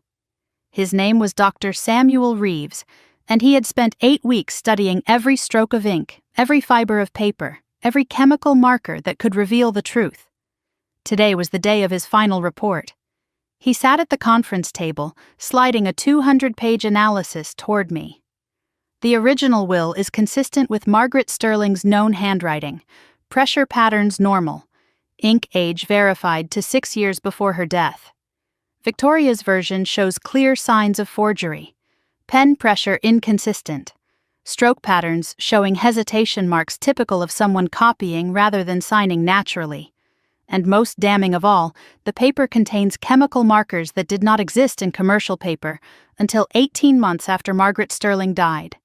He removed his glasses and looked at me directly. "Miss Sterling, this is not just my opinion. This is scientific fact that will hold up in any court in the country. Your grandmother's will was forged, and I can prove it beyond any reasonable doubt." I held the report in my hands. 200 pages of scientific proof that Victoria had stolen my inheritance. Combined with everything else we had gathered, it was not just a lawsuit, it was an avalanche. Nathan sat beside me, reviewing the summary. So what now? I looked at the evidence spread across the table. 6 years of pain transformed into ammunition. Now we file, and then we take everything. 8 months after the FBI cleared my name, Phoenix Holdings had become something Victoria could no longer ignore. I was 24 now, approaching 25, and the company I had built from nothing was finally stepping out of the shadows. Our new headquarters occupied a renovated warehouse in downtown New Haven, 3 floors of open space filled with energy and ambition. 12 employees worked for me now, including 3 former Sterling Properties executives who had defected over the past year. Revenue was approaching $8 million annually. The name Phoenix had become known in Connecticut real estate circles, though the connection to Elena Sterling remained hidden. On paper, I was still just E. Whitman, a mysterious figure operating through an LLC. My mother had no idea that the competitor slowly eating into her market share was her own daughter. The irony was delicious. Victoria had kicked me out with nothing, expecting me to crawl back broken. Instead, I had built a company that was systematically targeting every deal she wanted. Every property I won was one she lost. Every client I attracted was a relationship she had neglected. Death by 1,000 cuts. She knew someone was hunting her. For the first time in her life, Victoria Sterling was the prey. She just did not know the predator shared her blood. The defectors from Sterling Properties had become my secret weapons. Marcus Chen had been Victoria's vice president of acquisitions until she publicly humiliated him at a board meeting for questioning one of her decisions. He brought connections and deal knowledge that would have taken me years to build. Sandra Wells had been Sterling's lead accountant until she discovered financial irregularities and was threatened into silence. She brought evidence and expertise. James Okonkwo had been a project manager who refused to bribe a zoning official and was fired for his integrity. He brought honor to a company that valued it. None of them knew who really owned Phoenix when they joined. They only knew it was not Sterling. When Marcus eventually discovered the truth, he laughed for 5 solid minutes. Victoria's own daughter is the one taking her down, he said, wiping tears from his eyes. This is better than I ever imagined. Their loyalty became personal after that, not just professional. They had all suffered under Victoria's cruelty. Now they had a chance to make it right. Sandra knocked on my office door one afternoon with a peculiar expression. I have been cross-referencing Sterling's public filings with my records from when I worked there, she said. Something does not add up. They are reporting revenue they could not possibly have. Either they have found a miracle cash source, or they are cooking the books to hide how badly they are bleeding. I leaned forward. How badly? Sandra placed a spreadsheet on my desk. The numbers were devastating. At this rate, Sterling Properties would be insolvent within 18 months. Victoria was running my grandmother's company into the ground. 3 weeks later, my phone buzzed with a text from an inside contact still working at Sterling. The message was brief, but explosive. She knows. Board meeting today. Someone showed her the connection between Phoenix and your grandmother's lawyer. She went white, then red, then started screaming. Evacuated the floor, security escorting people out. It is chaos. I read the message 3 times, letting it sink in. Victoria had hired investigators to find out who was behind Phoenix Holdings. It had taken them months to connect E. Whitman to Harold Whitman to me. But now she understood. Now she knew that her forgotten daughter had been fighting her from the shadows for years. According to my contact, Victoria had thrown a chair through her office window when she realized the truth. She canceled all meetings for the rest of the week. Richard was seen leaving the building carrying boxes, possibly moving out for good. For 6 years I had been invisible, the troubled runaway, the embarrassment to forget. Now Victoria knew she had been fighting her own child. Her narrative was shattered, her certainty was broken, and her worst nightmare was just beginning. That night, my phone rang. Unknown number. I answered anyway. Silence on the line for 10 seconds. Then Victoria's voice, barely controlled. You think you are clever, do you not? Building your little empire in secret. Turning my own employees against me, playing the victim while plotting my destruction. I said nothing, letting her rage fill the silence. You are nothing, she hissed. You were nothing when you left, and you are nothing now. I made you. I can unmake you. Finally, I spoke. One sentence. No, Mother. You unmade yourself. I am just here to collect the pieces. I hung up before she could respond. I drove to Nathan's house that night, needing to process Victoria's call, the hatred in her voice, the threat beneath the words, the finality of what was coming. Nathan opened the door, saw my face, and did not ask questions. He poured 2 glasses of whiskey and sat beside me on the couch. We had been dancing around our feelings for over a year. The war against Victoria had consumed everything, leaving no room for anything personal. But tonight felt different. Tonight the walls I had built around myself felt too heavy to maintain. She finally knows, Nathan said quietly. She knows, I replied, and now she is going to come at us with everything she has. Good. I am tired of waiting. Silence stretched between us. Then I asked the question I had been avoiding for months. Nathan, when this is over, if we win, what happens to us? He set down his glass and turned to face me fully. His eyes were intense, searching. What happens is, I stop pretending I am only in this for revenge. What happens is, I tell you that somewhere along the way, destroying Victoria became less important than building something with you. My heart pounded. I had kept everyone at distance for 7 years. Trust felt impossible after what Victoria had done. But Nathan had proven himself 100 times over. He had seen me at my worst, my most vulnerable, my most vicious. And he had stayed. I do not know how to do this, I admitted. I do not know how to let someone in without waiting for them to betray me.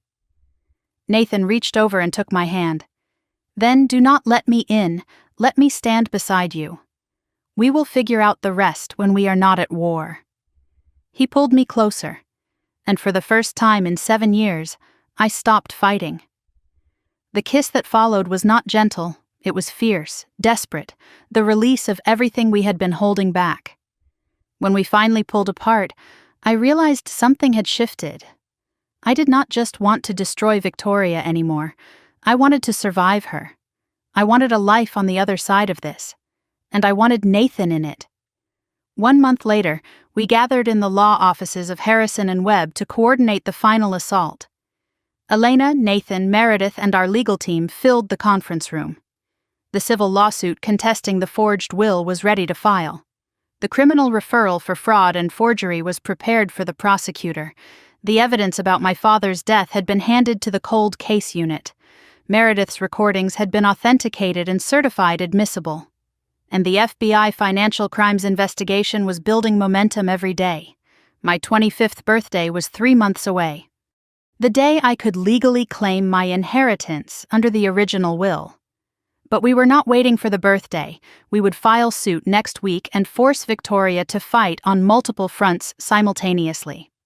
Nathan announced that Coal Development would publicly propose a merger negotiation with Phoenix Holdings.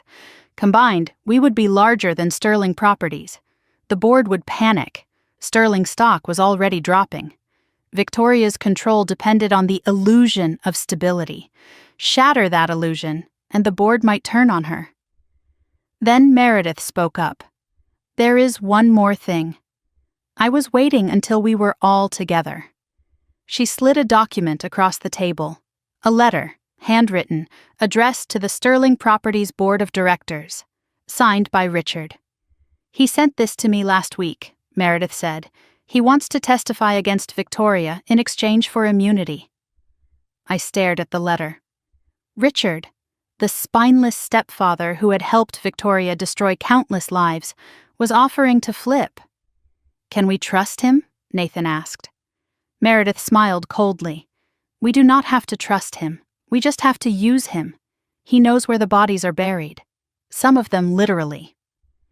2 weeks later, I attended the Connecticut Commercial Real Estate Conference as the public owner of Phoenix Holdings for the first time. My identity was about to become very public. Nathan stood beside me in the crowded ballroom. Meredith watched via live stream from the safe house. A major announcement was expected. The $200 million waterfront redevelopment project in Bridgeport was going to bid. The largest single development in Connecticut in a decade. City officials took the stage and announced the two finalists, Sterling Properties and Phoenix Holdings. The room buzzed with confusion. Phoenix? Who ran Phoenix? I stepped forward to accept the finalist certificate. The MC read my full name into the microphone. Elena Margaret Sterling, CEO of Phoenix Holdings. Gasps rippled through the crowd. Cameras flashed. Whispers erupted everywhere. And across the room, Victoria Sterling stood frozen, her face white with shock and fury. Our eyes met across the ballroom. For one delicious moment, we stared at each other. Then I smiled politely, accepted the certificate, and returned to my seat. After the ceremony, Victoria cornered me in the hallway. Security guards flanked us both, but neither moved to intervene. She was shaking with rage. "You think this is victory?" she hissed. "This is a circus, a spectacle. When the bidding starts, I will crush your little company. I will outspend you, outmaneuver you, destroy every relationship you have built." I tilted my head, studying the woman who had haunted my nightmares for 7 years. She looked older than I remembered, smaller somehow. The mask of perfection was cracking. "You can try," I said calmly. "But here is the thing, Mother." I leaned in close, whispering so only she could hear. "I have the original will. I have recordings of your threats. I have proof you forged Grandma's signature. I have evidence you murdered my father. And I have Richard, ready to testify to all of it." I pulled back, watching the color drain from her face. "This bid is not about the project. It is about watching you lose everything in front of everyone who ever feared you. And Mother, you are going to lose." Victoria stood frozen in that hallway, her mask finally cracking completely. For one moment I saw something beneath the calculation and cruelty, pure animal terror. She knew. She finally understood that this was not a business competition. This was an execution. And she was already strapped to the chair. I walked away without looking back. My phone buzzed. "Nathan, board meeting scheduled for next week. 3 directors want to discuss leadership concerns. It is starting." I smiled, sliding the phone into my pocket. The bidding war was just the public show. Behind the scenes, Victoria's empire was already crumbling, the board was turning. Richard was flipping, the FBI was circling, and in 3 months I would turn 25, old enough to claim what was always mine.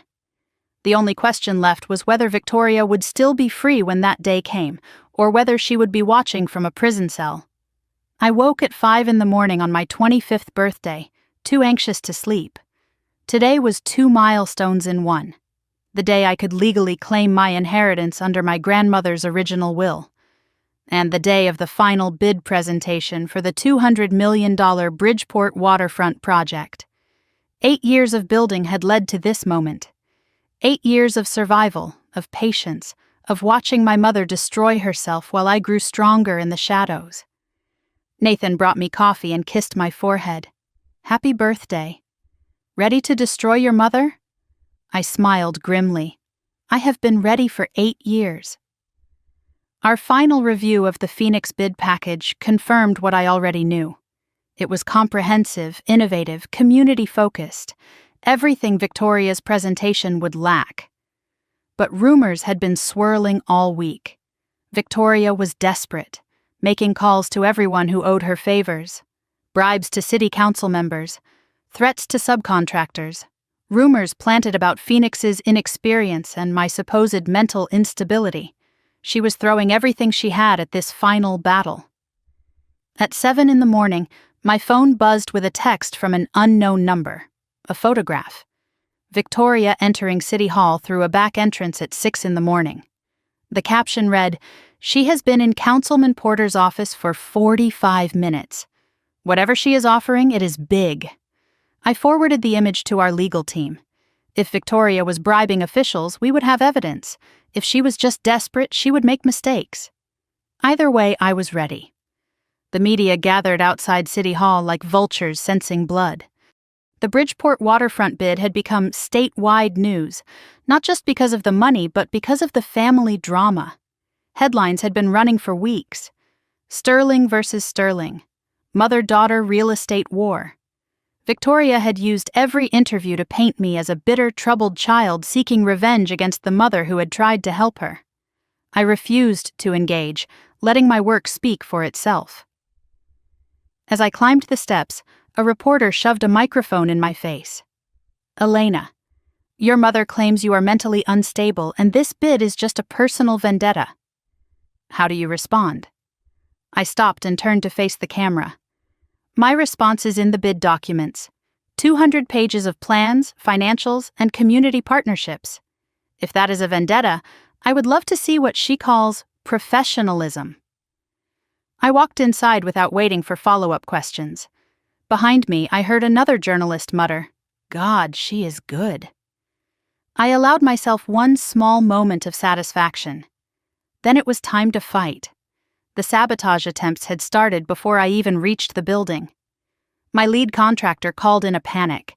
Someone had been calling our suppliers, telling them Phoenix was going bankrupt and would not pay. 3 of them were threatening to pull out. My PR person reported anonymous tips sent to every news outlet claiming Phoenix Holdings had ties to organized crime. Nathan's office called with news that someone had tried to access our sealed bid documents through a hacked city employee login. I stayed calm. I documented everything. I called suppliers personally and reassured them with bank statements proving our solvency. Legal sent cease and desist letters to media outlets publishing unverified claims. We reported the hacking attempt to Agent Webb, adding another item to Victoria's growing file. She was fighting dirty. But dirty fighting leaves fingerprints. The city council chambers were packed. Media, investors, community members, industry professionals. Victoria sat on one side of the room. I sat on the other. The first time we had been in the same space since I confronted her in that conference hallway. Sterling Properties presented first. Victoria took the podium with decades of experience radiating from every gesture. Polished, confident. Her presentation was slick. Glossy renderings, a celebrity architect, promises of jobs and tax revenue that sounded impressive until you looked closely. I noticed what the council might miss. The financials were vague, the timelines were unrealistic, the community benefits were promises without specifics. A council member asked about Sterling's debt-to-equity ratio. Victoria deflected smoothly. "Our financials are solid." Next question. Another asked about the FBI investigation into Sterling's accounting practices. Victoria's face tightened almost imperceptibly. Unfounded allegations from disgruntled former employees. The room shifted uncomfortably. Everyone had read the news. My turn came, and I approached the podium with my heart pounding but my voice steady. My presentation was everything hers was not. Detailed, transparent, community-centered. I showed actual letters of support from local businesses. Guaranteed local hiring commitments with penalties if we failed to meet them. Partnership with the community college for job training programs. Full financial transparency with every number available for review. Halfway through my presentation, I noticed Victoria whispering urgently to her lawyer. Something was wrong. I kept presenting but watched from the corner of my eye. Then Victoria stood abruptly and walked out of the chambers. Her lawyer followed, phone pressed to his ear. Something had happened. Something that could not wait. I finished my presentation, answered the council's questions thoroughly, and stepped down from the podium. Whatever had rattled Victoria, I would find out soon enough. And I had a feeling it was very bad news for her. 2 hours later, both teams waited in the hallway outside the chambers. The doors were closed for deliberation. The tension was suffocating. I stood with Nathan, Meredith, and our team. Victoria stood alone. Richard was nowhere to be seen. Her lawyer was still on the phone, pacing near the windows. Victoria's composure had shattered. Her makeup was smudged. Her hands trembled visibly. Whatever news she had received during my presentation had broken something in her. The doors finally opened. The council president approached the podium. After careful deliberation, the Bridgeport City Council has selected the proposal that best serves our community's interests. She paused. The room held its breath. The $200 million waterfront redevelopment contract is awarded to Phoenix Holdings. My team erupted in cheers. Nathan grabbed my hand and squeezed tight. Meredith was crying, happy tears for the first time in years. I looked across the room at Victoria. She did not react to the announcement. She just stood there, frozen, staring at me with an expression I had never seen before. Not anger, not hatred, fear, pure, undiluted terror. Her phone buzzed. She looked at the screen, and what little color remained in her face drained completely. Her hands shook so badly she dropped the phone. It clattered on the marble floor, screen facing up. I was close enough to read the notification. FBI, warrant issued. Call immediately. The walls were closing in on Victoria Sterling, and she finally knew there was no way out. 1 hour after the vote, I stepped out of our victory celebration to take a call. Unknown number. Richard's voice on the other end, broken and desperate.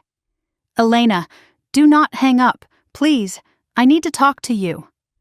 I almost ended the call immediately, but something in his voice stopped me. He sounded terrified in a way I had never heard before. The FBI raided our home this morning, he said. While Victoria was at City Hall, they took everything. Computers, files, safe contents? Good, I replied coldly. You both deserve it. You do not understand. It is worse than you know. Victoria did not just forge the will. She has been embezzling from Sterling Properties for years, tens of millions. The company is hollow, debt hidden through fake subsidiaries. My blood ran cold. How hollow? Richard's explanation was devastating. Victoria had taken out massive loans using Sterling shares as collateral. The Bridgeport bid was her last chance to generate cash flow to cover the gaps. Without it, Sterling Properties would collapse within months. And there was more. She has been paying the Harrisons with company money to keep them quiet about something, he said. The Harrisons! The family Victoria had tried to sell me to. Something else? I demanded. What something else? Richard's voice cracked. Your father. The Harrisons helped cover it up. Their son, the one Victoria tried to force you to marry, he was the one who cut the brake lines. Victoria paid them to make it look like an accident. I stood in that hallway, phone pressed to my ear, and felt my entire understanding of my life rearrange itself. Harrison Jr., the violent man I had refused to marry at 17, had murdered my father when I was 5 years old. Victoria had paid his family to do it, then tried to sell me to them as a bride to keep the secret buried forever. It was not just business. It was not just greed. It was monstrous beyond anything I had imagined. Why are you telling me this now? I asked, my voice cold as steel. Because Victoria is going to prison, Richard replied, and I am trying to stay out. I will testify to everything. But I need your help. I need immunity. I processed Richard's revelations in the silence of the empty hallway. Nathan appeared in the doorway, sensing something was wrong. What about the Harrison family? I asked Richard. Are they still a threat? They are already negotiating with the FBI, he said. Everyone is trying to make deals. It is every man for himself now, and the evidence? The proof of what they did to my father? Harrison Sr. kept records. Insurance, he called it. The FBI has it now. It is over, Elena. All of it. Victoria's entire house of cards is collapsing. I told Richard I would have my lawyers consider immunity, but made no promises. If he was lying, if this was a trap, I would personally ensure he spent the rest of his life in prison next to Victoria. He said he understood. I hung up and told Nathan everything. The Harrison involvement, the embezzlement, the imminent collapse. His face went from shock to grim satisfaction. So we did not just win the bid, he said. We won everything. I shook my head. Not yet. Victoria is still free. The board has not removed her. And I still do not have my inheritance. My phone buzzed. A text from Agent Webb. Ms. Sterling. Arrest warrant issued for Victoria Sterling. Charges include fraud, forgery, obstruction of justice, and conspiracy to commit murder. She has 24 hours to surrender. Thought you should know before it hits the news. Conspiracy to commit murder. They believed us. They had enough evidence. My mother was about to be arrested for killing my father. I waited for satisfaction, triumph, closure. But all I felt was empty. And then, slowly, relief. The weight I had carried for 8 years was finally about to lift. Nathan drove me home that night as news vans gathered outside Sterling Properties headquarters. The story was breaking everywhere. By morning it would be on every channel in the country. But Victoria was not answering her phone. Her lawyer claimed not to know her location. The FBI was searching, but she had not been seen since leaving City Hall. As we pulled into Nathan's driveway, my phone rang. Unknown number, I answered. Victoria's voice, eerily calm, almost peaceful. Hello, sweetheart. I suppose you think you have won. My heart stopped. Where are you? Does it matter? I just wanted you to know. This is not over. It will never be over. You took everything from me. And before they put me in handcuffs, I am going to make sure you understand what it feels like to lose everything too. The line went dead. I looked at Nathan, ice in my veins. She is planning something bad. We had 24 hours before Victoria had to surrender, and in that time, a desperate woman with nothing left to lose could do a lot of damage. Midnight came and went without word from Victoria. I paced Nathan's living room, checking my phone every few minutes, unable to sleep. Security was posted outside. Meredith had been moved to a different safe house as a precaution.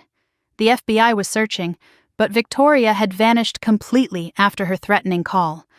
12 hours since she promised to make me understand what it felt like to lose everything. Nathan tried to get me to rest, but I refused. Victoria had resources, connections, desperation. She could be anywhere. Fleeing the country, hiding locally, planning something terrible. I kept replaying her words. This is not over. It will never be over. What did Victoria have left to take? Meredith was safe. Nathan was here. The company was won. The inheritance was secured. Unless she was planning something I could not predict. Something beyond business or money. Something personal and permanent. At 2 a.m, my phone rang. Agent Webb, we found her, he said. Where? My heart pounded so hard I could barely hear his response. The cemetery. She has been there for hours, apparently, sitting by your grandmother's grave. Something twisted in my chest. Not sympathy, but a strange, hollow recognition. Of course that was where she went, the woman she had destroyed to build her empire. The grave she had never once visited in the 8 years since the funeral. Is she surrendering? I asked.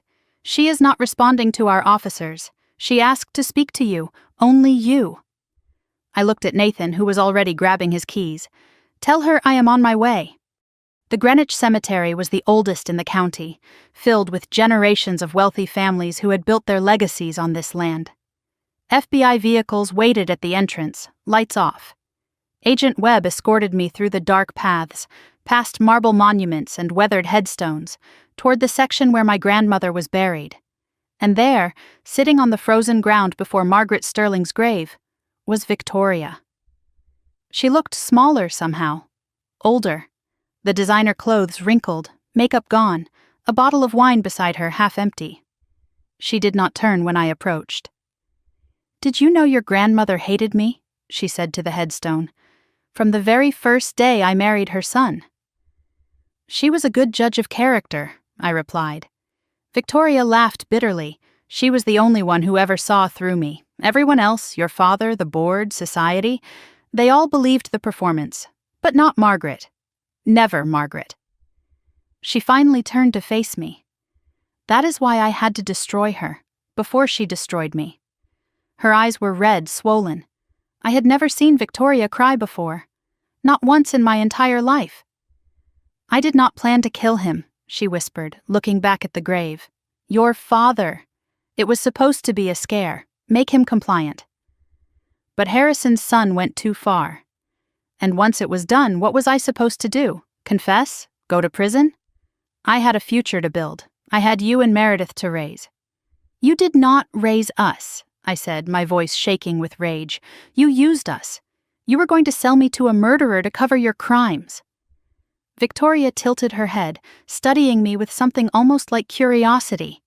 And look what it made you. Strong, fierce, a survivor. Would you be who you are today without me? I refused to play her game, to let her take credit for my survival when she had been the thing I was surviving. I am who I am despite you, I said. Not because of you. Every good thing in me came from Dad and Grandma. Every scar came from you. Something in Victoria's face cracked. Not rage this time. Exhaustion. Defeat. Something almost like grief for a life she had chosen to destroy.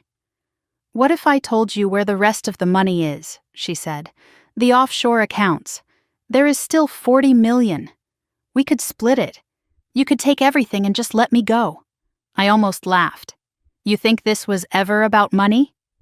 Then what? Revenge? You have had it. I am ruined. My reputation, my company, my freedom, all gone. What more do you want? I stepped closer, my voice dropping low. I want you to understand what you took. Not the money or the company. You took my father. You took my childhood. You took my ability to trust anyone. You took 20 years I should have had with Grandma before you isolated her and broke her down. I knelt in front of my mother, forcing her to meet my eyes. I do not want you to go to prison because I hate you. I want you to go to prison because you are a murderer. Because you forged documents and stole from your own company and tried to have your daughter committed to cover your crimes. Because justice matters. Because my father deserves it. Because Grandma deserves it. I stood up, brushing the frozen grass from my knees. And because every day you spend in a cell, you will know that the daughter you threw away is the one who put you there. Victoria stared at me for a long moment. Then, slowly, she nodded. You really are Margaret's granddaughter. She held out her wrists to the waiting agents. I am ready. 3 days later, I walked into the Sterling Properties boardroom for an emergency shareholders meeting. Victoria's arrest had made national news. The stock had plummeted 40% in 72 hours. Board members were panicking, investors fleeing, employees wondering if they would still have jobs next month. I arrived with my legal team and Harold Whitman, the 90-year-old attorney who had kept my grandmother's secret for a decade. The room went silent when I entered. My lawyer presented the court-certified original will. The forensic expert's testimony was projected on screen for everyone to see. Clear, undeniable proof that Margaret Sterling had intended her granddaughter to inherit 51% of the company. The forged will was legally void. I was the rightful majority shareholder. Some board members resisted. Victoria's oldest allies, hoping to maintain their power. Others immediately recognized the new reality. The company's lead counsel confirmed that the documentation was irrefutable. A motion was called. Vote to recognize Elena Sterling as majority shareholder and install her as CEO. The vote was not even close. 9-2. The two dissenters were Victoria's oldest allies, men who had helped her cover up financial irregularities for years. They were removed from the board that same afternoon, facing their own investigations. As the room absorbed what had happened, Harold Whitman stood slowly from his chair. He walked to the front of the room with the careful steps of a man who had waited a very long time for this moment. Margaret Sterling was my client and my friend, he said, his voice quavering but clear. She built this company from nothing. She loved her granddaughter more than anything in this world, and she made me promise that one day Elena would take her rightful place. He turned to me, eyes shining with tears. Ms. Sterling, welcome home. I addressed the shareholders and remaining board members from the head of the conference table. My table now. I told them I was not here to tear the company apart. My grandmother had built sterling properties with integrity and vision. My mother had nearly destroyed it with greed and lies. I intended to rebuild it the way it should have been run all along. I announced immediate changes. A full forensic audit of all accounts, complete cooperation with the FBI investigation, severance and support for employees affected by the transition, integration with Phoenix Holdings to stabilize the finances and restore investor confidence. Nathan stepped forward as strategic partner. Meredith was offered a position as Director of Community Relations. After the meeting, as the room emptied, I stood at the window looking out at the city my grandmother had helped build. Meredith came to stand beside me. "How does it feel," she asked, "to finally have everything you fought for?" I thought about the question. 8 years of struggle, sleeping in motel rooms, working 3 jobs, building a company from nothing, watching our mother arrested at our grandmother's grave. "Honestly," I said, "it feels like the end of something, not a beginning." Meredith squeezed my hand. "Maybe that is okay. Maybe some things need to end before better things can start." We stood there together, 2 sisters who had survived the same monster, finally free. 4 months later, I sat in the gallery of a federal courthouse and watched Victoria Sterling receive her sentence. The charges were read aloud: fraud, forgery, embezzlement, obstruction of justice, conspiracy to commit murder, the Harrison family had testified. Their son had confessed to cutting my father's brake lines in exchange for a reduced sentence. Richard had testified as well, immunity granted, relocated somewhere far away. Victoria offered no defense. She pled guilty to avoid a trial that would have exposed even more of her crimes. The judge pronounced the verdict: 25 years for conspiracy to commit murder, 15 years for fraud and forgery to be served concurrently, full restitution ordered, no possibility of parole for 12 years. Victoria stood motionless, absorbing the words. She did not look at me. Not once throughout the entire proceeding. I felt no celebration, no tears, just quiet.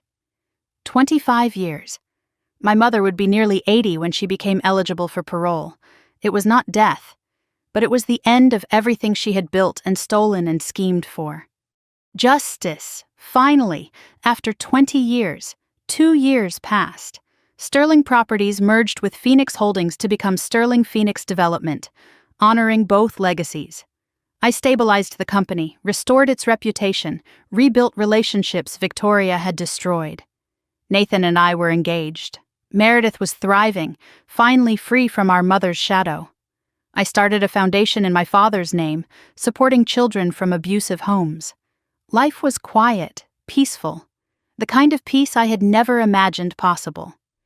Then, on an ordinary Tuesday, my phone screen lit up with a notification that stopped my heart. Missed calls, 102, all from the same number, a number I recognized but had not seen in 2 years. The prison's visitor contact line, Victoria, calling 102 times. I stared at the screen, that old, familiar knot forming in my stomach.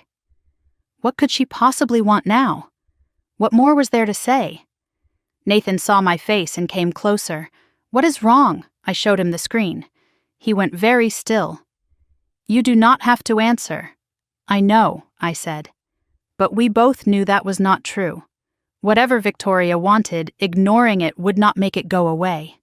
It never had. I put the phone down on the kitchen counter and watched it light up with call 103, then 104. The rhythm was almost hypnotic. Ring, ring, silence, ring again.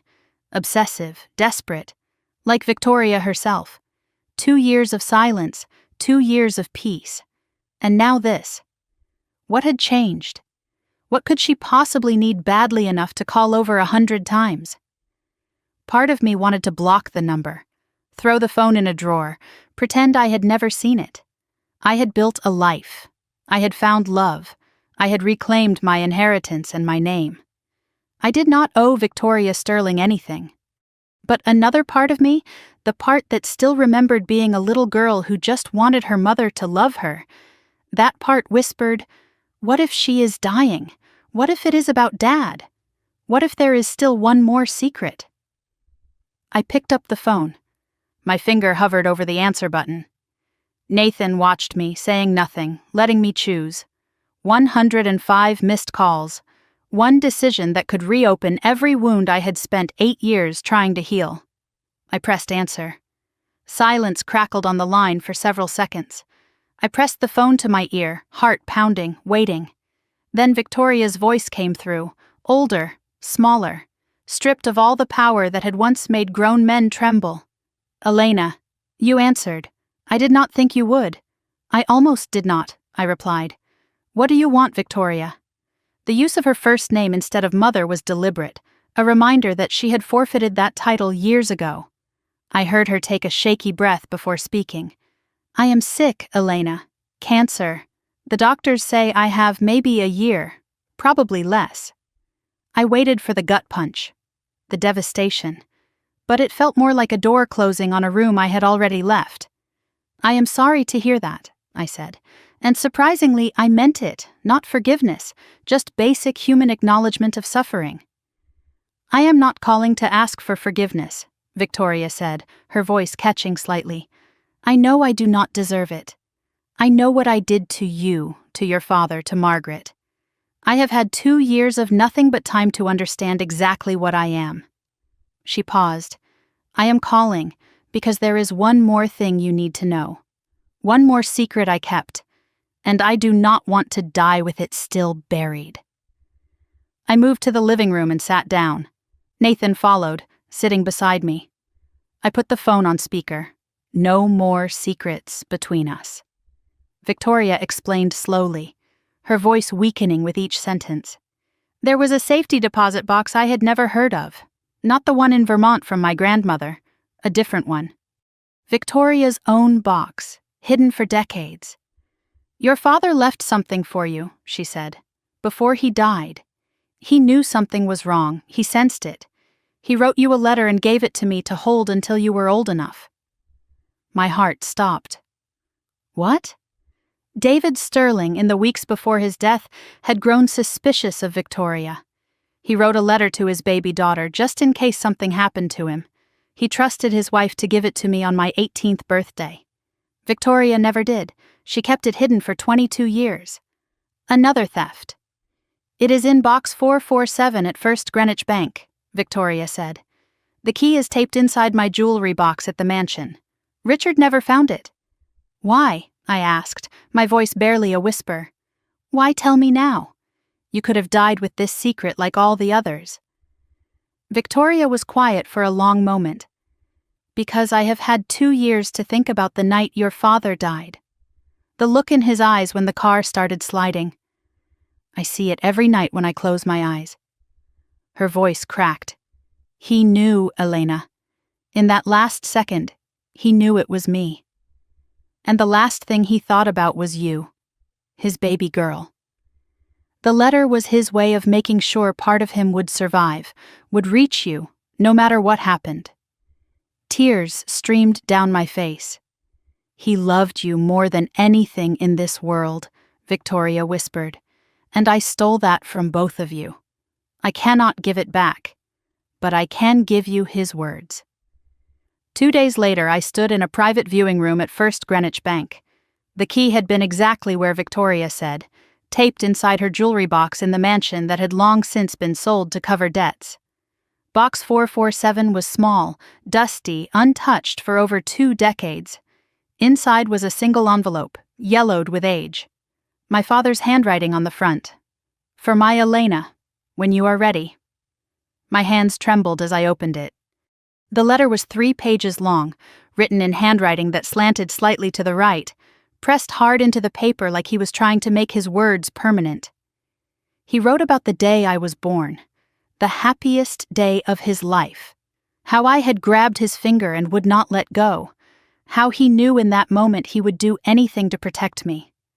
He wrote about his hopes for my future, college, a career I loved, someone who would cherish me the way I deserved, a family of my own someday. He wrote about his fears. "Your mother is not who I thought she was," he admitted.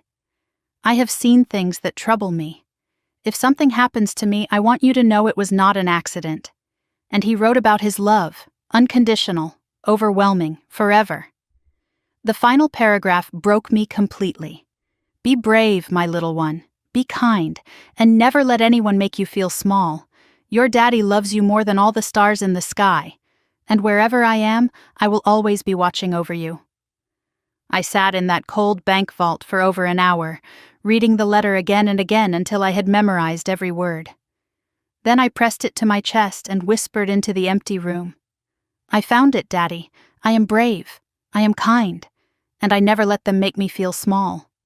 1 week later, I signed in as a visitor at the Women's Federal Correctional Facility. Nathan had supported whatever choice I made. Meredith had refused to come, not ready, maybe never would be. I needed to close this chapter myself. Victoria shuffled into the visitation room wearing a prison uniform. No makeup, thinner than before. We sat across from each other with glass between us. Silence stretched for a long moment. "You came," she said. "I did not expect you to." "I read the letter," I replied. Victoria's eyes closed briefly. "And he loved me. He knew what you were. And he tried to leave a piece of himself for me just in case." Victoria nodded slowly. "He was always better than me. I think that is why I hated him in the end." I leaned forward, meeting my mother's eyes through the scratched plexiglass. "I want you to know something," I said. "I do not forgive you. I probably never will. What you did to Dad, to Grandma, to me and Meredith, forgiveness would dishonor their memory." Victoria flinched but nodded. "I understand, but I am not going to carry hatred for you anymore either. It is too heavy. And you are not worth the weight." I saw something shift in her eyes. Not hope, not relief, just acknowledgement. "I am letting you go, Victoria, not for your sake, for mine, so I can finally be free of you completely." 6 months later, the Sterling Phoenix Development Annual Gala filled a grand ballroom with laughter and light. It was also my engagement party. Nathan stood beside me, ring on my finger, future in our eyes. Meredith was there, laughing with colleagues, finally comfortable in her own skin.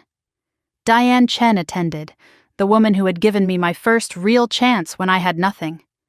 Harold Whitman's daughter came in his place. He had passed away peacefully 3 months ago, his promise to my grandmother finally fulfilled. I took the podium to address the room. 10 years ago, I told them, I was 17 years old, standing on a cold sidewalk with nothing but a suitcase and $800. Tonight I stand here with a company, a family, a future, and something far more valuable than any of that. I have the truth. I have people who love me, and I have myself, whole, healed, free. I raised my glass. To everyone who believed in me when I could not believe in myself. To my grandmother Margaret, who loved me enough to fight for me even from the grave. To my father David, whose words finally reached me after 22 years. And to every person who has ever been told they are not enough. You are. You always were. The room erupted in applause. Nathan took my hand and pulled me close. "Your grandmother would be proud," he whispered. "She is," I said, "and so is my dad. I can feel them here tonight. Then let us give them something to celebrate." He nodded toward the dance floor where the band was starting our song. I laughed, a real laugh, light and free. "Lead the way, Mr. Cole. Always, Mrs. Sterling." We danced, and for the first time in 10 years, I did not think about Victoria at all. Later that night, I stood alone on the balcony, city lights spread below, stars scattered above. My father's letter rested in my pocket. I carried it everywhere now. I thought about the journey from that cold November night to this warm spring evening. 10 years ago, my mother slammed a door in my face and told me I would come back begging in a month. I did not beg. I did not crawl. I walked away with my dignity, built an empire from nothing, and watched her lose everything she stole. But here is what I learned. Revenge is not the same as healing. Taking back what is yours is not the same as being whole. Victoria is dying in a prison cell. The Harrisons are behind bars. Richard is living in hiding somewhere, forgotten by everyone. And me? I am standing on a balcony with a ring on my finger, a company with my name on it, and a family that I chose. The people who hurt you want you to stay broken. They want you to define yourself by the wounds they left. The greatest revenge is not destroying them. It is building a life so beautiful that their cruelty becomes a footnote, not a headline. Nathan appeared in the doorway, silhouetted by the warm light from inside. "You okay out here?" I turned, slipping my father's letter back into my pocket. Better than okay. I think I am finally finished. Finished? With the old story. The one where I am the victim, the outcast, the daughter who was thrown away. I walked toward him, taking his outstretched hand. I am ready to write a new one. One where I am just Elena. Not Victoria's daughter, not the girl who was kicked out. Just me. Nathan smiled, pulling me inside toward the light and music and laughter. I cannot wait to read it. And for the first time in 10 years, neither could I. So now I will ask you the question that started this whole story. The one that has been living in my heart since that cold November night when I was 17. If the people who threw you out, who told you that you were nothing, who watched you break and called it discipline, if they showed up years later with empty hands and desperate eyes, would you open the door? Would you let them back into your life? Would you forgive what they did? Or would you let them stand outside in the cold, feeling exactly what they once put you through? I answered that call. I read my father's letter. I visited Victoria one last time. But I did not open the door. Not all the way. Some doors are meant to stay closed. Some people do not deserve a second chance. And sometimes the kindest thing you can do for yourself is walk away. Not with hatred, but with freedom. My name is Elena Sterling. I was kicked out at 17 with nothing. And 10 years later, I have everything that matters. Not because I got revenge, but because I refused to let my mother's cruelty define my life. If you are going through something like this, if someone is trying to break you, control you, throw you away, I want you to know this. You can survive. You can rise. And you do not have to become as cruel as they are to win. You just have to outlast them. Outgrow them, outshine them, and one day, they will be the ones making 102 calls that you do not have to answer. If this story meant something to you, leave a comment and tell me what you would have done. Would you have answered the call or let it ring? Share this with someone who needs to hear it. And subscribe to this channel for more stories of survival, justice, and the beautiful revenge of living well.